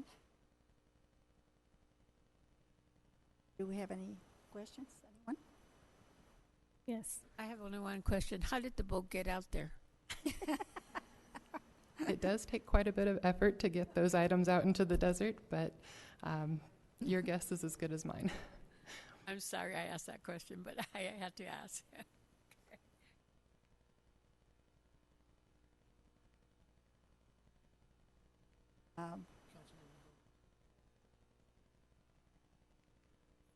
So I'm going to assume with the confirmation of the Director of Community Services that the 2018-19 budget for the approximate $200,000 modification that's being requested was already figured in. Is that correct? Correct. This capital purchase was originally appropriated in fiscal year 17-18, and it was carried forward to the current fiscal year. And I appreciate the fact that you took the time to present a visual aspect of what it is that we would perceive and see in the neighborhood when this abatement is happening. How often does the city anticipate using this purchase? This will be incorporated into our daily operations. We anticipate that we will train our supervisor, who is actually here in the audience today, John Garcia, as well as 2 of our maintenance workers that are currently assigned to this division. And then if the city receives any active calls, would that trigger the community services staff to head over to this potential dump site? And dump site is with scare quotes because I'm going to anticipate that a potential dump site could be someone's property, not just maybe a private property or, city property. With a certain allotment of time, will that be the case, or? It would be situational, so it would depend specifically what it is that's being reported, but certainly we would incorporate that into our normal process, and if we need to involve code enforcement or anything, depending on who owns the property, we can certainly do that. And then the number for them to be able to contact, would that be under the trash pickup service, or is that something distinct? Where would they call? I don't have the phone number on me, but we do have this available as a form through our website. So under the community services section, you can actually submit a form with pictures to give us some additional information on a proposed website. That's probably the best way to do it. And I would encourage anyone who does so to provide your contact information so that we can follow up for additional information as needed. And I know the purchase is being made through the general fund with community services. I would have anticipated that perhaps it would be with code enforcement or public works. These type of machineries would I associate not with community services. It's more of a social program. How are we anticipating marketing something of this level for individuals to, hey, there's trash here? How is that? I know we have a hashtag, but I've not seen the hashtag since it was presented to me right here, so I don't know. Yes. Well, just as a correction, this is actually not funded from the general fund. This purchase is being funded from landfill mitigation. And in terms of marketing, we're certainly working on solutions to make it easier to report a problem of any kind across the city. So this is something that could be incorporated to that as well. Oh, okay. I don't know if you can respond or who else, but I appreciate the fact that you pointed out that the You have 30 comes from seconds. the landfill mitigation. I was presuming that because it's coming from the community services as a PowerPoint, it was also funded through community services, but I can now see landfill mitigation. Does anybody know how this anticipates where we're grabbing monies from, since it's not from the particular department? How do you associate that or make that even a decision? The departments are all funded with different funds, not just because it's community services, and we're used to seeing community services relying in large part on general fund. They also rely on other funds, including solid waste, which landfill mitigation is connected to. So this is something that we identify as a capital item, I believe, and correct me if I'm wrong, as a part of our rate plan that was adopted last year, and is likely why this item wasn't purchased earlier, was because we adopted a rate plan last year that actually helped bring this fund to a more fiscally sound position to where it can actually take on these types of capital expenses. So landfill mitigation is the funding source that they identified that's the eligible funding source to pay for an expense like this to satisfy the solid waste mitigation program. I appreciate the explanation. I'll go ahead and move as recommended by staff. Second. No, I haven't gotten to that point yet. Thank you. I think those were all the questions. At this time, I do not have any speaker cards. Now I do need a motion and a second. In anticipation, I make the motion as recommended by staff. Second. Motion made by Councilmember Gomez, seconded by Councilmember Jones. Any further comments? All those in favor? Aye. All those opposed? Motion carries unanimously. Item D12, 2019 League of California Cities Annual Conference and Business Meeting. Madam Clerk, read the recommendation. That the City Council consider approving council member attendance to the League of California Cities Annual Conference and appoint a voting delegate and an alternate. Thank you.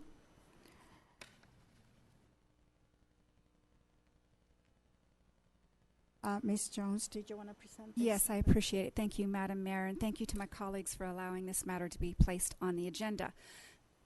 Excuse me. There are effectively two elements to this agenda item. The first is to determine whether the council wishes to approve council member attendance at the 2019 League of California Cities Annual Conference, which includes its expo as well as its business meeting. Once that is approved, if it is, the council can appoint a voting delegate and up to 2 alternates for the annual business meeting on October 18th. That's the last day of the conference. With regard to the purpose of the 2019 annual conference, and by way of introduction, let me quote from the League of California Cities website, quote, "Our goal is to provide exceptional educational experiences, networking opportunities, and innovative tools that will make attendees in their cities more successful," end quote. I think these words capture perfectly the intent and spirit of the annual conference. Additionally, as staff did a thorough job of detailing the particulars about this event, there remains little for me to add, other than to mention that if we approve attendance now, we will qualify for the early bird registration rates, which is a savings of about $50 per council member. And as to the second element of this item, we can appoint a voting delegate and up to 2 alternates, which may consist of council members or city officials. So with that said, Madam Mayor, I hand the item back to you, and at the time in which you wish to invite a motion, I'm prepared to offer one as it relates to attendance at the conference, and with regard to the appointments, that I'll leave that for you to administer. Thank you, Madam Mayor. Thank you.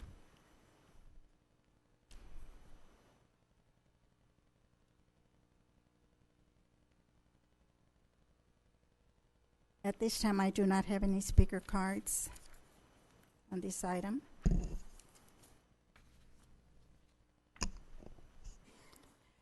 First of all, I need a motion and a second just to find out if council members are interested in attending.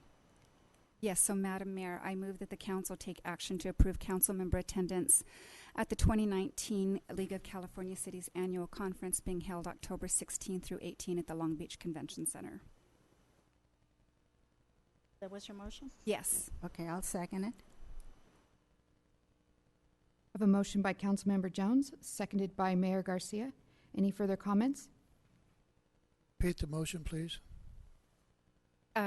Yes, my motion was that the council take action to approve council member attendance at the 2019 League of California Cities Annual Conference being held October 16 through 18 at the Long Beach Convention Center. I don't think he's hearing you.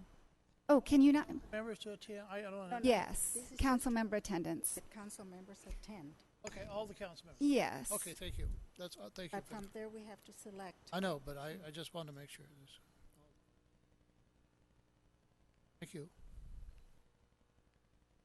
I have a motion by Councilmember Jones, seconded by Mayor Garcia. All those in favor? Aye. Aye. All those opposed? Motion carries unanimously. Now I will ask, actually, I would make a motion that, Ms. Jones, are you interested in attending? You said yes, correct? Yes. Okay. I make the motion that we appoint you as our delegate. I would be interested. Thank you, Madam Mayor. And do we just go one by one, or can I also make a motion for the 2 alternates? You could do it at one motion. Okay. And I make a motion that Mr. Harris, George Harris, be the first alternate, and the second alternate, our city manager, Keith Messler. So is that Mr. all Messler should be the first delegate, and Mr. George Harris should be the, I'm sorry, I was incorrect. Our city manager should be our first delegate, alternate, and Mr. George Harris will be our second.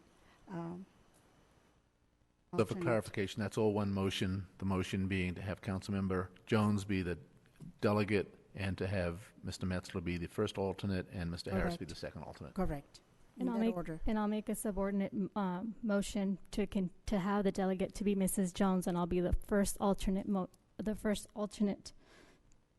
to the same motion. Is there a second Motion. for the one for Jones to be the delegate and Gomez to be the alternate? Is there a second? There be no second, that motion dies. Second the original motion. The original motion is There's a motion and a second already made. Thank you. the original motion is for Jones to be the delegate, city manager to be the alternate, and George Harris to be the second alternate. Correct. There's a motion by Mayor Garcia. Is there a second? I second that. Motion made by Mayor Garcia, Councilmember Jones, and second by Councilmember Jones. Any further comments? All those in favor? Aye. Aye. All those opposed? Aye. Motion carries with Councilmember Gomez voting no. Now we move on to item D13, discussion and possible action regarding the adoption and implementation of the Go Request local government software. The recommendation is any action is at the discretion of the City Council. Ms. Gomez, you can present this. So we have had, through the different council meetings, individuals coming with frustrations that they're not able to get staff in certain departments to be able to address issues. And so it's been brought in the past that there's this program, or this application called Go Quest. The city of San Bernardino uses it. Many cities use it. And what you do is you pull up your smartphone or your computer, your desktop, you have the app, you access it, and you place your complaint. That complaint stays open until a staff member has addressed it, and it shows you the progress. And if that has been sufficed and you're happy, you won't be up here complaining. But if that request was open and there's no means to have ended and it's been a year or two, council members would be able to go back into its history and probably try to understand what was the reasoning or what happened within the department that it didn't finish its outcome. And so this was for discussion and possible action. I know Mr. Cox seconded to really tell the people that we're here to provide the best customer service. And in that option, I brought the Go Request as an option that's viable for the communities to start using. And if not, you will hear so as the council begins to speak on this particular item.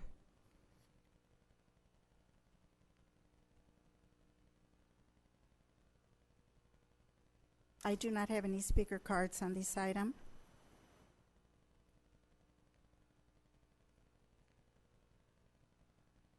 Is there a motion and a second? Madam Mayor, I do have questions of staff on this, if I might.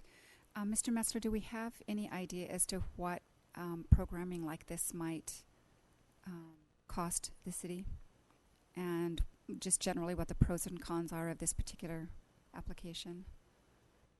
Yes, Madam Mayor and members of the council, as to the cost, we're not exactly sure of the cost. We haven't gone that far. What I can tell you is that staff has done quite a bit to improve its customer service interaction, and one of the things that we shared with you earlier in the year was the changes in our website, actually earlier in the fiscal year, the changes to the website to where we allow for the forms to be used, so that we have a portal in place where we can take resident complaints and respond to them much more quickly.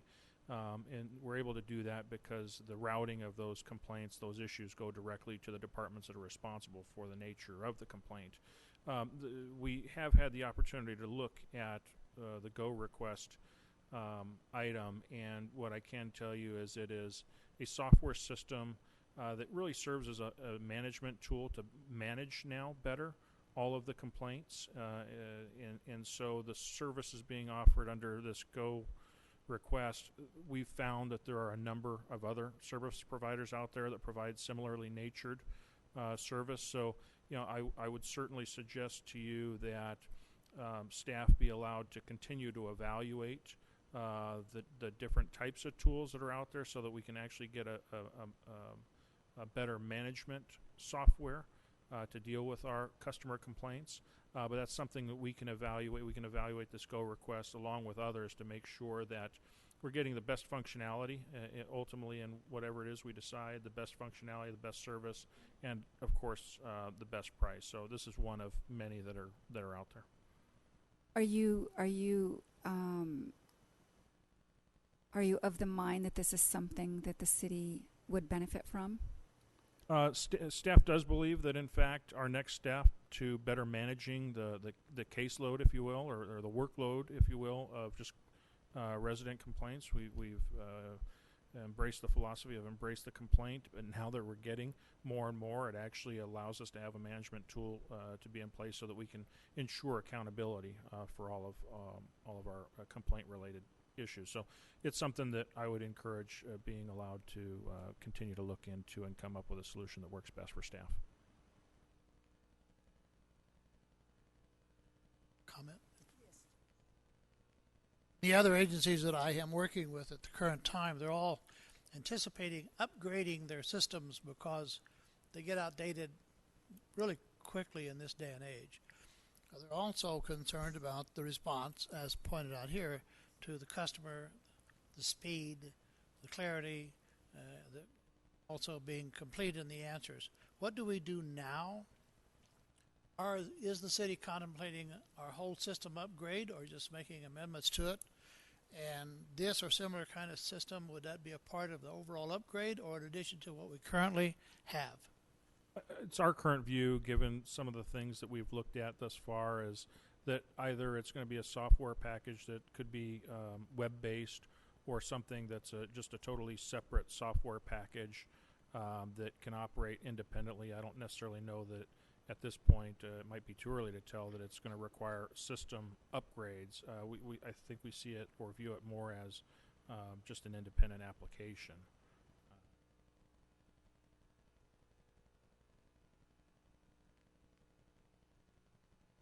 I would like to say that I agree with Mr. Cox. I think that we have to look at the overall perspective of the software, and we also have to make a comparison. But technology does move quickly, and we should not be behind it. We should be ahead of it.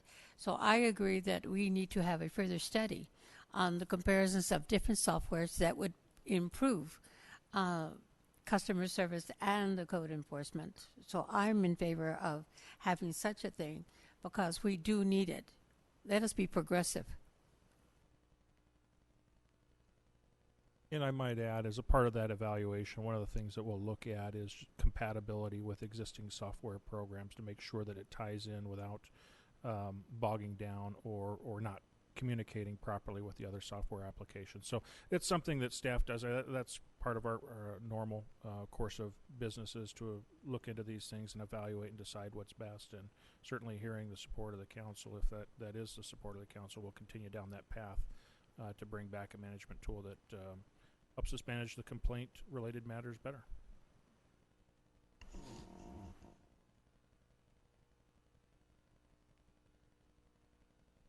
So the suggestion is then to continue looking into it. Okay, then I need a motion and a second for us to continue reviewing how to best handle this. I would make a motion to add software packaging to or something that operates independently for resident complaints to be revisited no later than 180 days from today's date. Which is... I'm going to second that, but I didn't hear the last, 108 days? What? To be no later than 180 days from today's date. I don't see a problem with staff meeting that deadline. It should be possible, so I'll second the motion. A motion by Councilmember Gomez, seconded by Councilmember Cox. Any further comments? All those in favor? Aye. Aye. All those opposed? Motion carries unanimously. Item D14, General Fund Legal Expenses. Recommendation, any action is at the discretion of the City Council. Ms. Jones, would you like to present this? Thank you, Madam Mayor. I'm happy to introduce the item. So, and again, I thank you, my colleagues, for allowing me to have this item on the agenda. So during both the 2019-2020 budget workshop and our last meeting, I mentioned my surprise that our projected legal expenses hadn't reduced more, considering major settlements in the past 6 months. In fact, the reduction was about 3%. That was what was projected. So it's with this in mind that the council, I believe, would benefit from a categorical breakdown of the general fund legal expenses for a period of up to the past 12 months to help us gain a better understanding of the basis for the 2019-2020 budget appropriation and to help us remain abreast of expected trends in spending. So with that said, Madam Mayor, I'll hand the item back to you. When you invite a motion, I'm happy to make one for consideration. I do not have any speaker cards on this item. Did you have something? I would like to know, what is the intent of having such a list? Is there something that the City Council can do regarding it, or is this simply a question of information? Information. It would be an informational piece.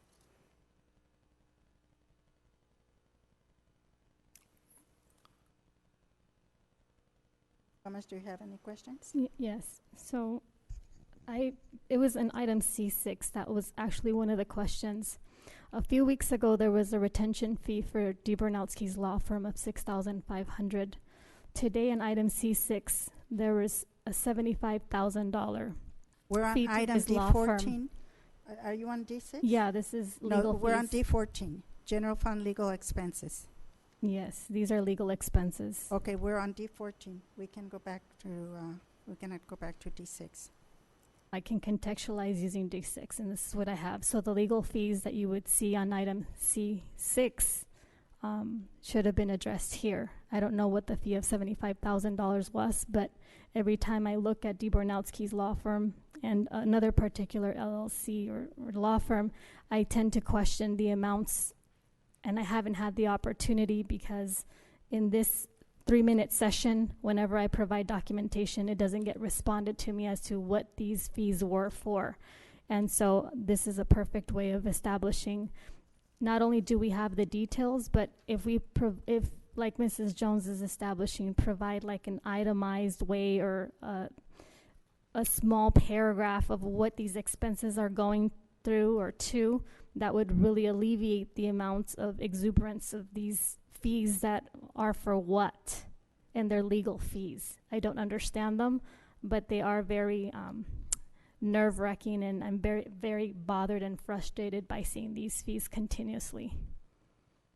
So, Madam Mayor, may I? All right, so my intent on this agenda item isn't to get into the minutia. It's to provide general categorical information just so that I can get a feel, presuming that this would benefit the rest of the council as well, a general feel for what a city's legal expenses can be expected to look like, and I would draw those conclusions based on what we've seen in the course of up to the past 12 months. So I'm not looking for details such as invoices or written documentation on every expense. I just am looking for general, just to unpack this back a level instead of just giving one figure as to what the legal expenses were in the past fiscal year and what's projected in 2019-2020. Just a category breakdown as to where our expenses predominantly lie.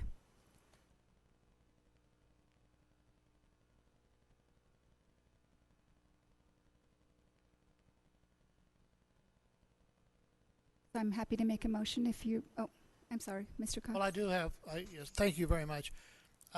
If one looks at the budget, you will find legal expenses all through the budget for different reasons and different items, and the airport authority and the water and sanitary. General fund is a very small area and very restricted.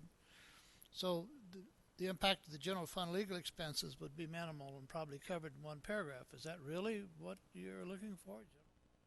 General fund, Okay. right, and just by category. So, for example, fiscal year 18-19 and the revised budget numbers, it came to $727,100. The projection for this fiscal year is $733,000, a reduction of 3%. So I'm just looking generally at, I'm not going to target the 727 per se, because for me it would be the discretion of city staff as to how far back up to 12 months they want to go. But what generally lies in a figure such as that $727,000? Second question.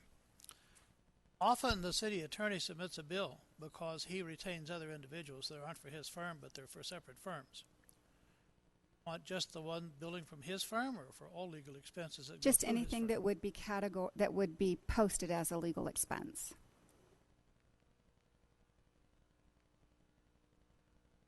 To the general fund.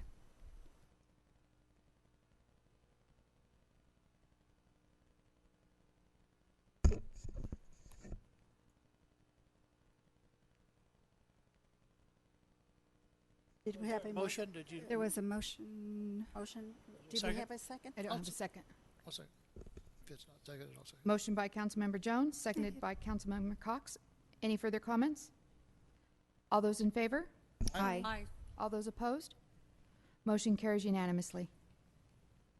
Item D15, cancellation of the July 2nd, 2019 and September 2nd, 2019 regular city council meetings.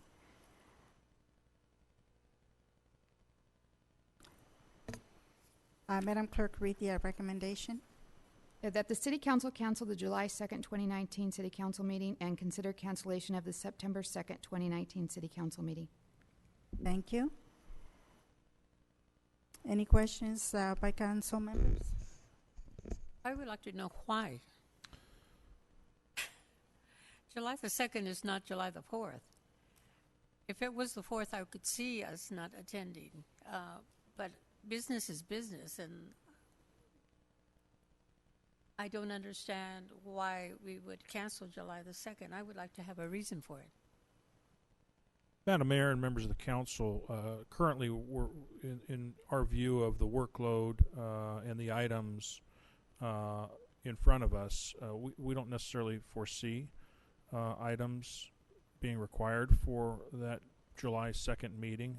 Certainly, the items, if there are items that pop up, we believe they can be pushed back to July 16th.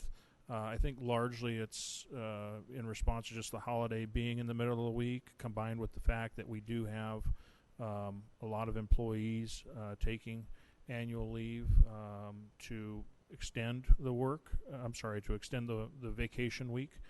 So with that, combined with the fact that we believe the workload is light for that agenda, combined with the fact that we believe human resources are also going to be light during that week to enjoy the holiday break, is why the recommendation came forward the way it did. As far as Labor Day, we're just suggesting that you consider it this time, because certainly that's a council meeting that is immediately following a day off, a long weekend. So coming back from a holiday weekend, long one especially, sometimes, certainly it's been in the past experience, a little bit more difficult to get everybody ready for that Tuesday meeting. Therefore, I take it Labor Day is on a Monday? So in anticipation of the discussion, I would anticipate making a motion to push the July 2nd and September 2nd to the following Tuesday, which would be July 9th and September 10th respectively. I would also encourage and make the motion to reconsider a cancellation of the two meetings to be set forth at the same months to be rescheduled. Is there a second? There being no second, the motion dies. We do have a motion on the original July 2nd and September 2nd. We don't have yet. I make a motion that that we actually do cancel the two meetings, July 2nd and September 2nd. Second. Motion by Mayor Garcia, seconded by Councilmember Jones. Any further comments? Yes, I know that through municipal code, each council member here has a paycheck that they receive. So I want to make sure that administration, when the two cancellation dates are established, that you deduct those payments so that nobody here has a penalty, that those penalties have been foreseen when staff fails to deduct, because we are on a specific hour and we get 26 checks. I mean, that's my understanding for other cities, and that's what happens. So if that's not how the city operates, it's probably a technicality in another city and they got in trouble for it. So I just want to throw that out there. Madam Mayor, if I might, and just Before you answer that, if we're on an hourly wage, then we're violating the half law. a cent an hour. What am I getting? $1.26, 26 cents an hour? I mean, Half come a on. cent. This is so stupid. Madam Mayor It's and monthly stipend. Period. Oh, jeez. Council Member, Sorry, but Should not. no, she doesn't, Jim. She doesn't. Councilmember Cox stated one of the points that I was going to make is, as it relates to council member compensation, it is in the form of a monthly stipend, not affixed to number of meetings. We might do it differently for the Planning Commission. I could be wrong about that, but I believe the Planning Commission is on a meeting basis, but in the case of the City Council, it's on a monthly basis, not affixed to the number of meetings. So, for example, just in the opposite of what we're doing now, if, for example, there's a need for special meetings or additional meetings during the course of any month because the workload increases, that does not change the compensation of the council. $1.25 an hour, right? It's about Not that, that yes. much. That may be funny, but I have constituency here that would like to continue the way they have twice a month. And I think it takes away from the laughter and the humor that we create about $1.27. Because if we think about it, we don't work by the hour. We're either there 24/7, 5 hours. It behooves. So I think making this a mockery, we continue to mock our residents here as what our discussions are. Residents. And if you continue to look out in the audience, you would see that. And if you have public comment, you'll probably end up Okay, I hearing will something of that continue then. nature. We're done. Nobody's mocking the So, residents. Okay, Madam we're Mayor, I done. do have Yes. a comment if I could. So, laughter aside, and I certainly wasn't mocking my neighbors, but Councilmember Gomez does had a legitimate question, because I know, having served on a governing board in a school district, there was a monthly stipend, yet Education Code required that the value of each meeting became prorated dependent upon how many meetings were actually held. So it's a legitimate question. I just didn't know if that same rule would apply to the cities, but it sounds like it doesn't. I have a motion by Mayor Garcia, seconded by Councilmember Jones. All those in favor? Aye. No. All those opposed? Aye. Aye. Motion carries with Councilmember Gomez voting no and Councilmember Cox voting no. Okay, now we I want move to on. clarify that if I can. We know July the 4th is around the corner. I think we can dispense of the meeting, but September's too far away. We don't know what business is going to be. We're going to have meetings in the meantime. We could wait a meeting or two to take the action. I just think it's early to take the action. So if it was broken, my vote would be yes on July 4 and no on September 2. But that wasn't the way the motion was. I just wanted to clarify it. Thank you. Can I move on to public comments now? So we move on to public comments.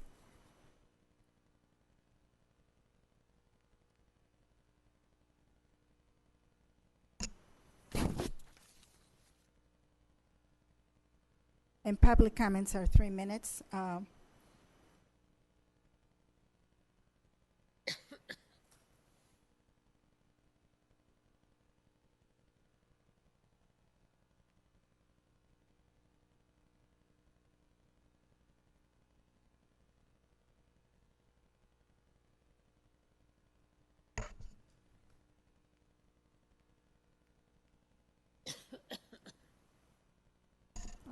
The first one that I have, the first card that I have is Freddie Rosales.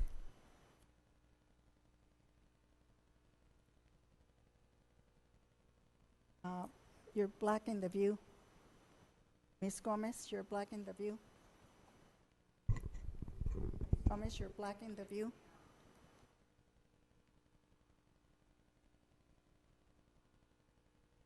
She doesn't hear. City Attorney, she's blocking our view. I don't see the way the camera's positioned right now is creating a blocking of anybody's view. Right now I can see them, so. Okay. Okay, we're all ready? Sorry, Freddie. That's okay. Good evening, Mayor Garcia, Mayor Pro Tem Ramirez, council and staff. I am here to address the issue of illegal food vendors here in Victorville. As a family, we own and operate a restaurant here in Victorville. We've been in operation since June 5th, 1981, and we hope to be here many more years in Victorville. This past Saturday, June 15th, I witnessed 2 illegal food operations in progress. One was on the northeast corner of Mojave and Elevado, which took place on a property that is being sold by the Bradco Company. I informed Joe Brady, and needless to say, he was not happy about this. The other was operating from a home on Street Cahuenga and Palmdale Road. It was taking place in the residence, of course, in the garage. I took the liberty to ask both parties if they had proper permits to operate, such as city license, health and state board permits, etc. They both replied no. Not only this is illegal, but against the law on all local, state, and federal levels, because I'm sure no taxes or fees are being collected. This practice must stop. I want to thank you, Keith Messler, for your quick response to both Joe Brady and myself regarding this issue, and to know that you are aware of this matter and you're being proactive already along with staff per our conversation. I hope you as a council will be in full agreement to support staff in limiting this practice of illegal food vendors in Victorville. And thank you for your time, council. Thank you so much, Freddie. Maggie Martin. After Maggie, Roger LaPlante.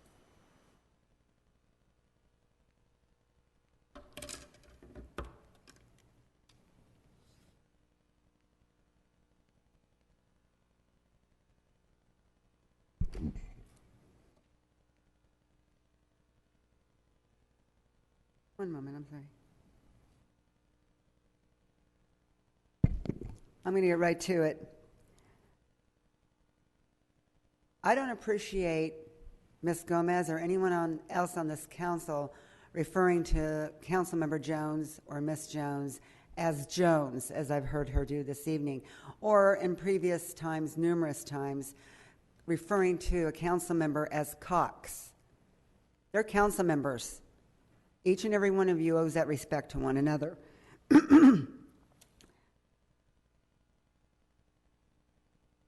Last night, I wasn't at the June 4th meeting. Last night I was up till 1 a.m. reviewing the last meeting, and I know that some people think this is trivial, but I'm really frustrated by alleged educated people who don't have command of the basics of the language. And one of them I heard Ms. Gomez say over and over again was library. It's library, Ms. Gomez. I'll spell it for you. Library.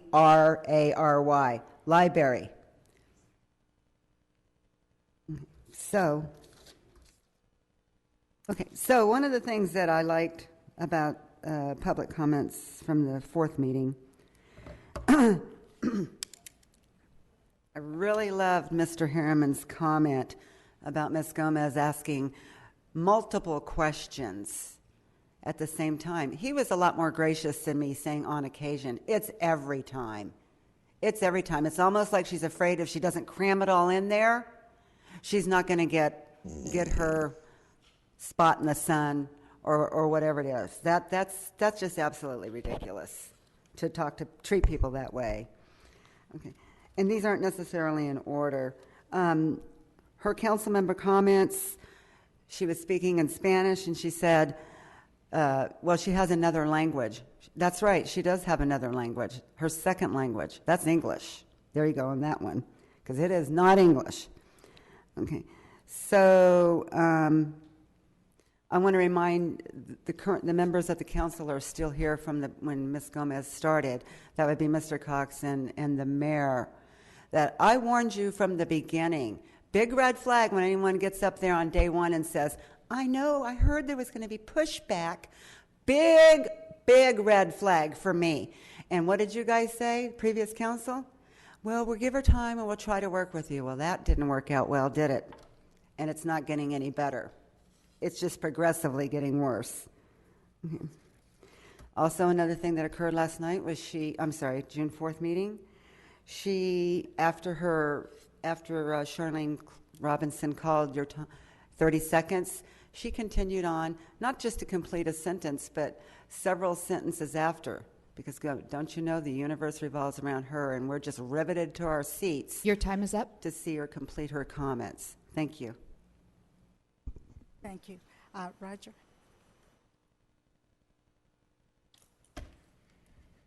My name is Roger LaPlante. Good evening, and thank you, Honorable Madam Mayor, Town Council, or City Council. Really appreciate the First Amendment right of freedom of speech.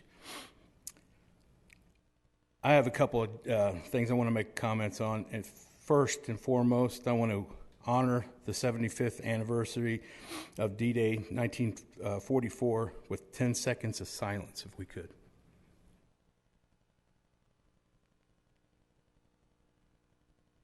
And that was all that died for our freedoms.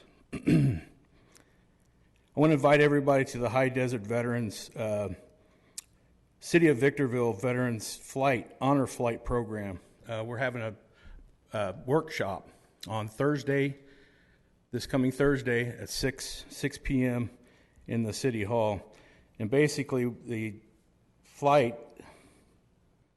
honor flight provides round trip, all expense paid tour to Washington, D.C. for military veterans as a way to honor their service to this country. The Honor Flight Network has made possible over 150,000 veterans to visit our country's war memorials. And I think that's a very, very good program, and I appreciate the City of Victorville sponsoring that. Very nice. I'd also like to invite city leadership. We have a homelessness task force meeting tomorrow at 4 p.m. And I would like to see all the mayor and the council people there so you could see what the task force is all about, what we're trying to work on. I think that's another good program, and I appreciate you guys forwarding that and allowing residents of the city of Victorville to participate in that, so we can help get these veterans and everybody else off the streets. Also, tomorrow morning at 9:30 over at the Superior Courthouse, Field Team 6 will be sponsoring a voter registration drive, and I invite all the citizens to come out and help us register voters in honor of our constitutional right to vote. And 2020 can't come soon enough. Thank you very much. Thank you. Thank you for all that information. We appreciate it. Ramiro Rodriguez.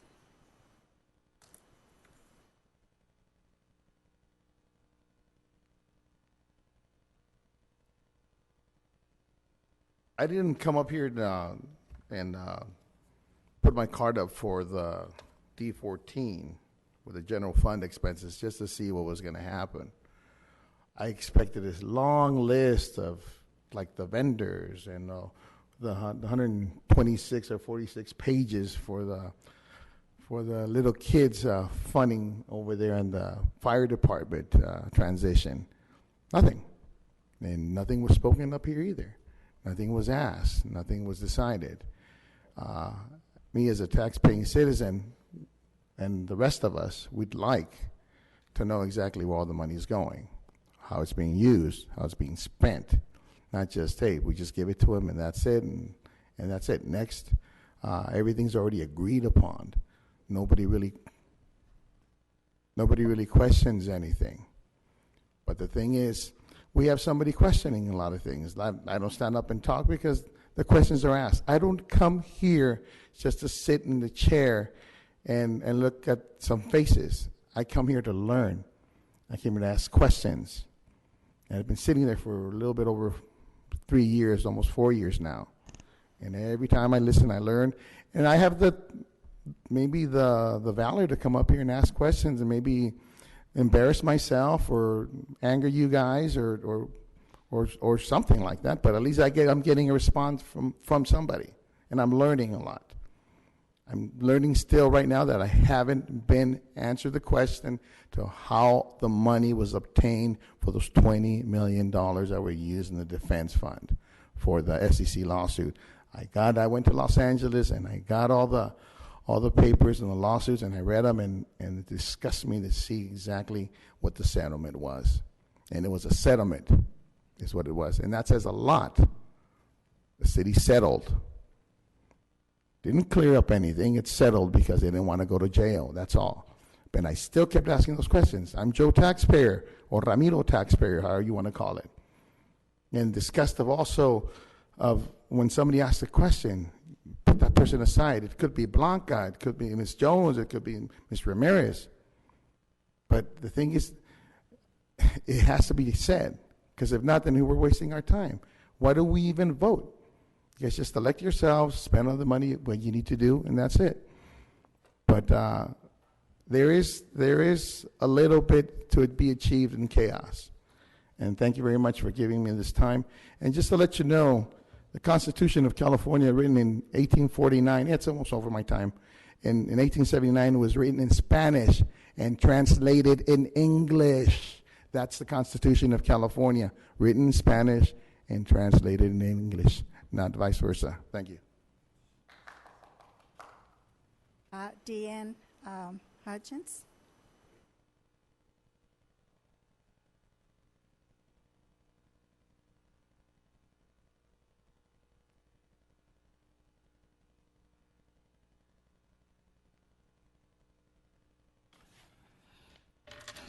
Good evening, Mayor, Council, staff. Again, I wanted to address Councilmember Gomez to remind her of her responsibilities and duties as a council member and any elected representative. And anybody who truly desires to be an effective and efficient or appear rational should know and understand that when elected, it's an honor to serve the entire community. Once again, it seems like that's a concept that Ms. Gomez doesn't respect. Public service is a public trust requiring officials to place loyalty to the citizens and ethical principles. Your demands on city staff is completely unreasonable. They are not your personal staff, nor should you require them to constantly provide you with additional information in my inbox. Being prepared for a meeting is the evidence of an effective council member. Also, your mantra regarding transparency is absurd. It is obviously another ploy to get attention. And your accusation of lack of transparency shows your desperation to appear in control, or possibly your inability to understand the issue. How many people help you prepare for a meeting? How many people and how much time do they take to prepare your scripted questions and comments? Are there people communicating with you via your Facebook Live and YouTube broadcasts during meetings? More indications that you may be in over your head. No one has the power of retention to quote public statutes and quotes from recollection or from memory. What is the purpose of having those detailed during a meeting? Seriously, do you really believe anyone knows, cares, or even gives a hoot about those citations? It is your attempt to appear knowledgeable and informed. In other words, wasting more time. Once again, I remind you that you were elected, not hired. Holding the city manager accountable is your duty in conjunction with the entire city council. Hiring support staff is his or her responsibility to perform or to delegate as appropriate or as established in city policy. It is not within your purview to direct any member of the city staff. You, along with at least 2 council members, are authorized to direct the city manager, however. When you decided to run for city council, it seems you misunderstood the role. Serving the community is the expectation of your position, not the expectation you exhibit of being served. Thank you very much. Thank you. There was the last card that I had. So at this time, we move on to E2, report from City Manager. Thank you, Madam Mayor and members of the council. I have a few items here. I first want to call attention to what occurred on Saturday, June 8th. We're very proud to have conducted, and I believe very successfully conducted, our first neighborhood pop-up event, and we conducted it at Brentwood Park in the Brentwood community of Victorville. And that was an event that certainly couldn't have been done without the help of all of the departments from the city taking their time out on a Saturday to put the event on. That doesn't include all of the months of planning to actually get the event organized. But it was an event that we had where we invited those residents of the Brentwood community to come out. We actually sent out notices to those members, invited them to participate in a dog show, Stretcher Mutt dog show, as we call it. We called it a pop-up in the park, where we also had all of the city departments represented. We had tents there where the city departments hosted a variety of picnic-type games for those that attended. We offered free hot dogs, popcorn, snow cones. I'm sure there was something else in there. But then we closed the evening with a movie in the park. And we estimated about 700 residents from that Brentwood community came out. Certainly after the event, we felt it was such a great success.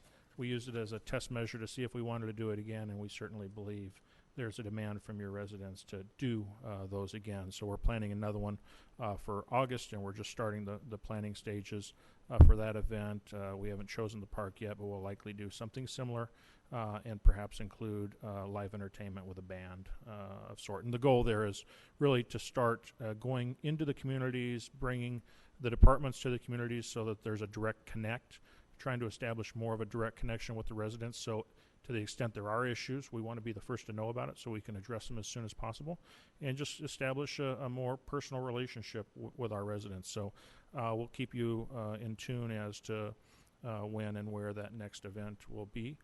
Beyond that, the Great Race is coming through Victorville in coming weeks, June 22nd, coming weeks, good gosh, that's this weekend.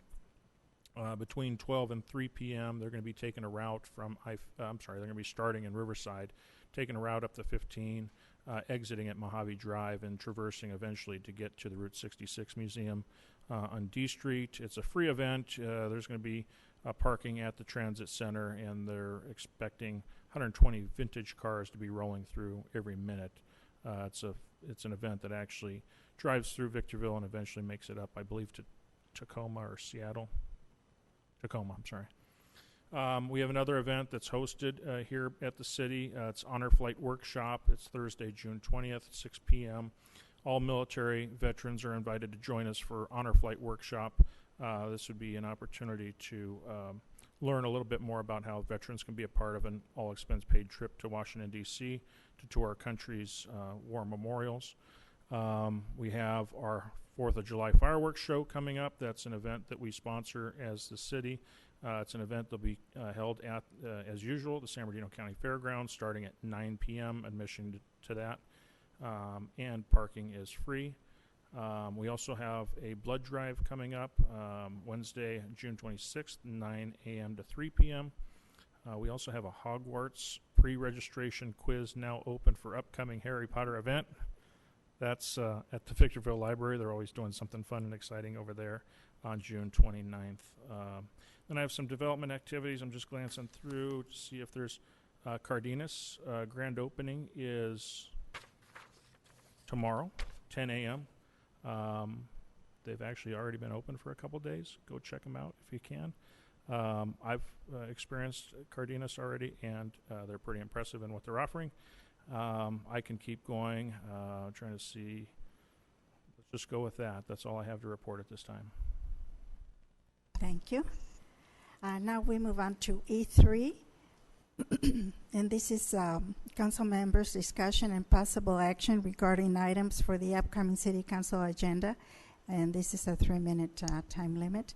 Now this is for agendizing for the upcoming meetings. I have nothing, Madam Mayor. Thank you. Yes. I heard a statement here that the city settled a lawsuit because somebody didn't want to go to jail.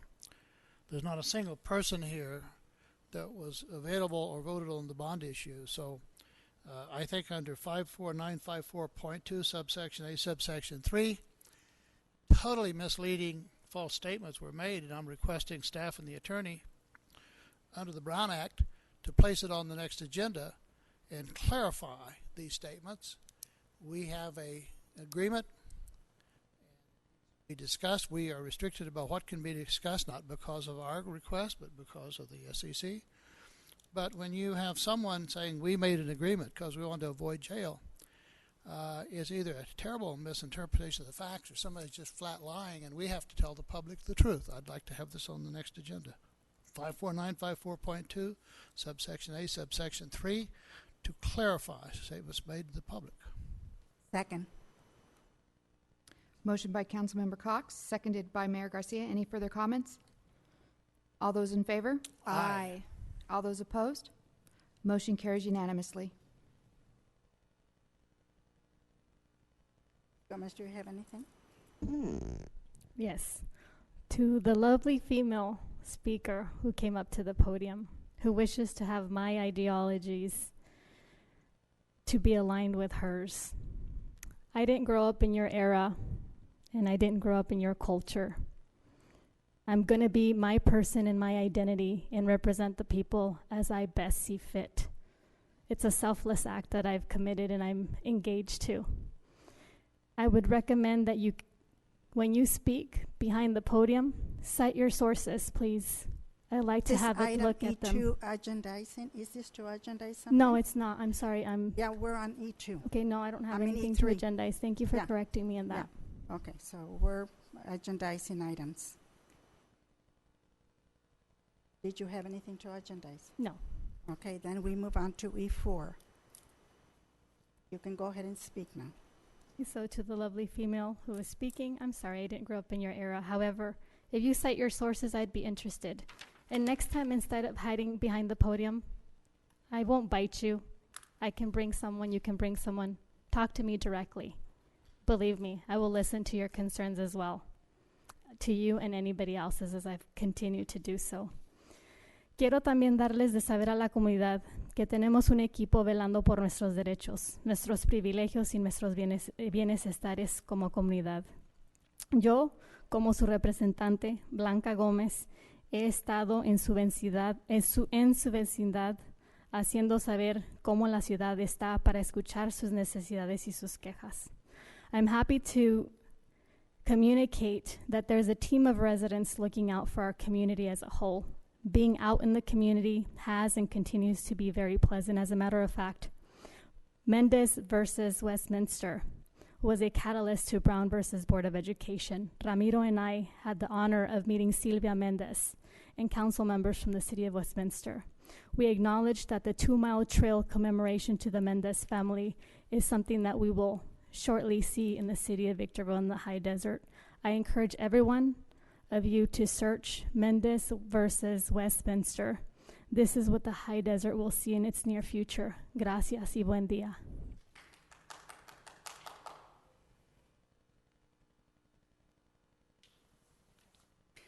Sure. I just thought Brown versus Board of Education is a settled issue. Anyway, just very quickly, I attended the last SBCTA meeting. I sat in Councilmember Cox's stead and attended a special meeting of the Victor Valley Wastewater Reclamation Authority. Just a side note as regarding Mr. Metzler's reports, the race and all of the wonderful cars that are going to be coming through Victorville, that organization actually contacted our very own Route 66 Museum to ask them to take the lead on this project. That's quite an honor for our city. And so I would certainly encourage everyone to be out there for this event. It's going to be a huge media event across the state that they're actually coming through our city. So be there. You'll see wonderful cars. I'm going to be sitting in Florida, probably in the middle of a thunderstorm during that wonderful event. But I expect that it's going to be a wonderful time. And with regard to the comments made about Normandy, let me just echo those sentiments. I wholeheartedly support them. Thank you, Madam Mayor. I would like to thank Mr. Valentin Godinez for helping me regarding the library by taking those photographs for me. And we spent 2-3 hours trying to get the right pictures so that you could see the need of helping restoring the library. The other that I would like to say is Happy 4th of July, since we won't be meeting. For me, as an educator of 38 years, the Declaration of Independence is life, liberty, and the pursuit of all happiness. Let me say that as a proud American, it is a wonderful thing to be able to live in this country of freedom and know that people have died and suffered to give us what we have. We should all be proud that we live in this wonderful, beautiful country of ours. And God bless America. Thank you.